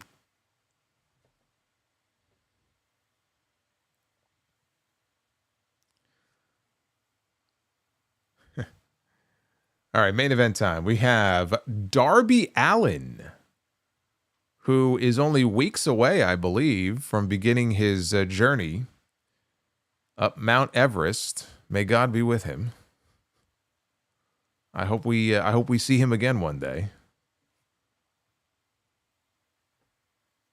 Godspeed, my friend. Here we go. What was that? Darby Allin is going to be in a... we got a stipulation. It is a fatal 4-way. We have to add 3 more names to this match. We're not done yet. Well, we better get to it then. What is this going to look like? Darby Allin. Roman Reigns, the tribal chief himself, is going to be in the ring. He's going to be sharing a ring with Darby Allin. Wow. All right, we got Darby. We got Roman. We have, oh my God, look who's making his debut. Look who's making his debut here in Be the Booker. If you are a Lucha Underground fan, you know exactly who this man is. This is Mil Muertes. Mil Muertes, Roman Reigns, and Darby Allin. This is turning into one of the greatest 4-ways we've ever booked.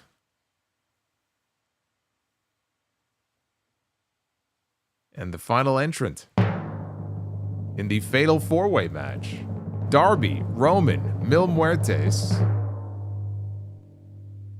and the Nature Boy, Ric Flair. Yes, for those who don't know Mil Muertes, you might know him better as Judas Macias. Ricky Banderas, right? He's been around for a long time. Ric Flair, Roman Reigns, Darby Allin, and Mil Muertes. You know, if Mil Muertes is there, that means that Katrina will be there. That's an automatic bell. That is an automatic. Look at that title. Look at that title.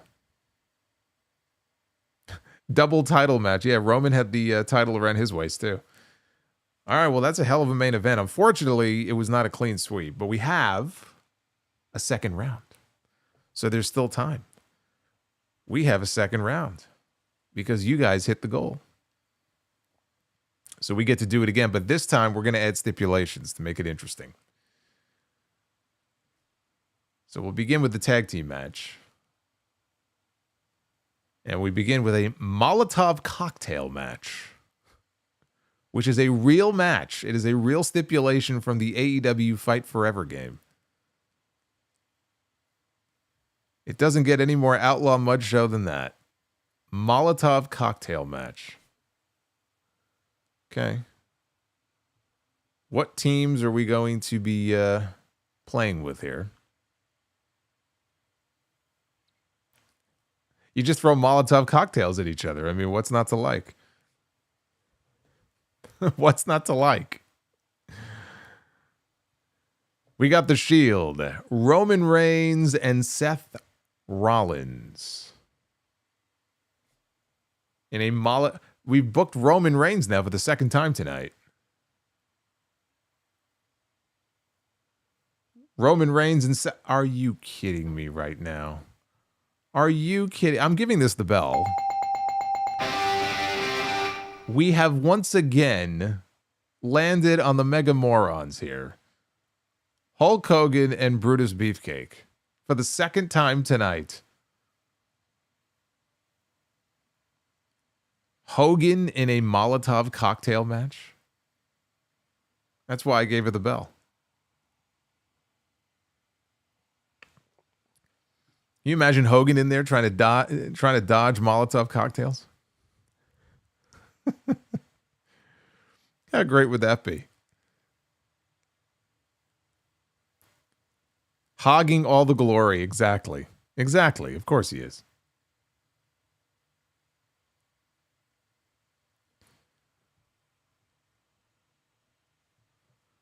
All right, women's match.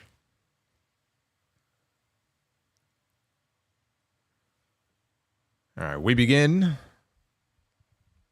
Eye for an eye. Someone is losing an eye in this match. Some poor woman is coming away from this match with one less eye than she had coming into it. Who is going blind? Let's find out. We have Zarya, the former Delta. Now she's Zarya. I don't think she's losing an eye. I feel bad for the opponent. Zarya in an eye for an eye match against poor Sky Blue. Sky Blue is losing an eye. Sky Blue, I believe, may have just been medically cleared. If not, she's about to be. She should be back shortly. Zarya and Sky Blue. I know we have a lot of Sky Blue fans here. Sky Blue's going to have to learn to live life with one eyeball, though, because ain't no way she's winning that one. Ain't no way.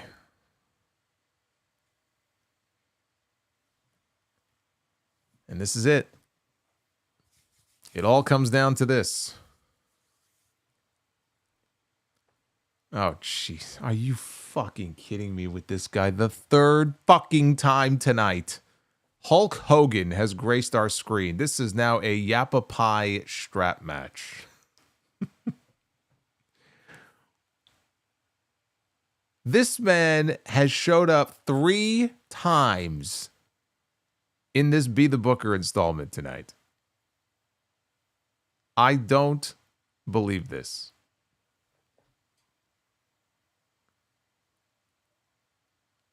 Yeah, and all these stipulations were horrible. And we have tons of great stipulations in here. Table match, Hell in a Cell, Steel Cage, Falls Count Anywhere, First Blood, 2 out of 3 falls. There's tons of normal stipulations in here. This man just can't pull himself off TV. That's the problem.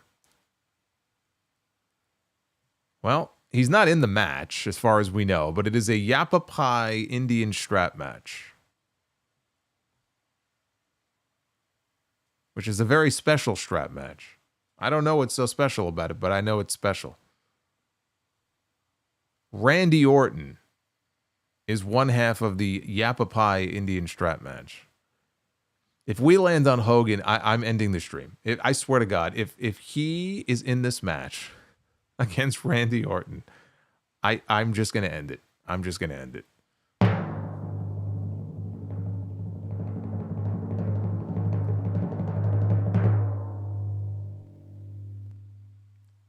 Tony D'Angelo had your opponent whacked. Choose again carefully.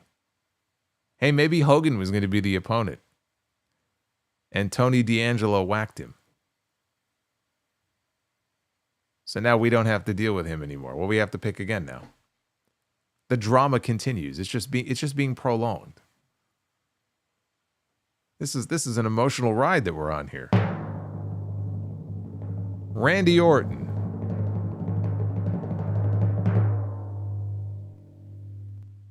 against MJF in a Yappa Pie. Oh, was that a clean sweep? I do believe it is. Randy Orton and MJF would be a great match. Randy Orton and MJF in a Yappa Pie strap match probably would still be a great match. But I would take it without the stipulation, personally. Well, at least we stuck the landing, right? It's not so much about what happens before. It's about how you finish. It's not about how you start. And I think we finished very strong. So that's good.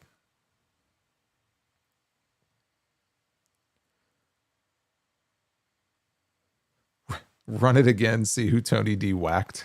I told you he whacked. I know that. All those terrible stipulations, Robert says, and a clean sweep. Amazing. You know, sometimes it just works out that way, man. It's a weird deal. You never know with this thing. That's what makes it so fun. Now let's catch up with these final super chats here. Sidro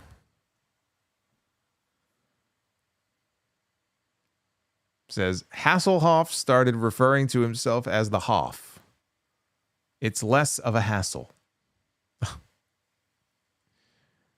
And Bugs Bunny won't accept files through Google Apps, only through WhatsApp, Doc. You are fucking, you know. What am I going to do with you? I have to lock you in a closet somewhere.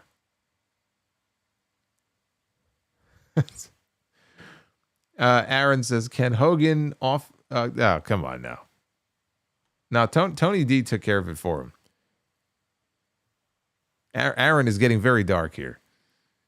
And Honey Deep Fried Chicken says, we're going to be hearing boos in the background for Hulk Hogan's matches.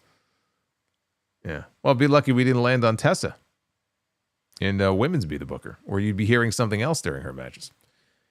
Anyway, this has been fun. Thank you guys. We had a steady stream in here of over 2,300. Big night here for the post-Elimination Chamber Raw review. I'm glad you spent your night with me. Hopefully you don't regret it.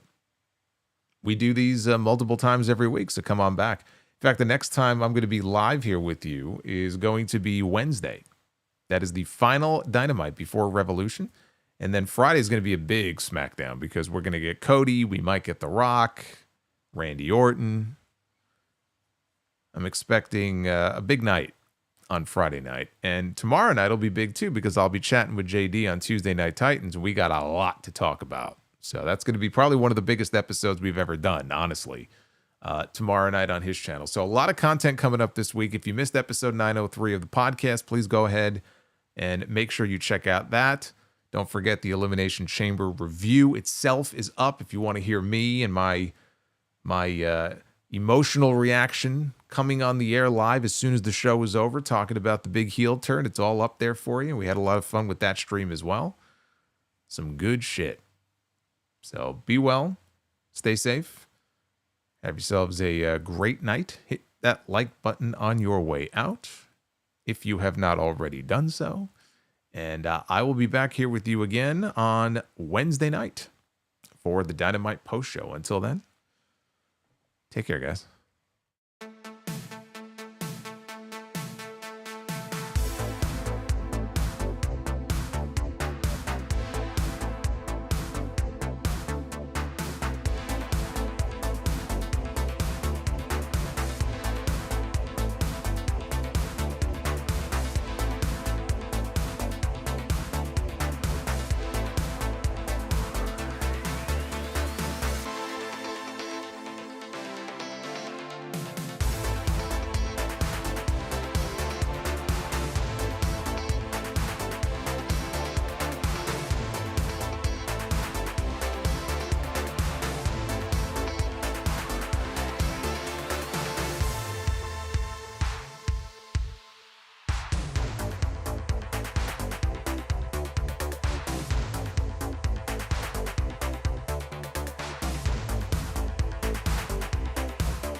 yourself.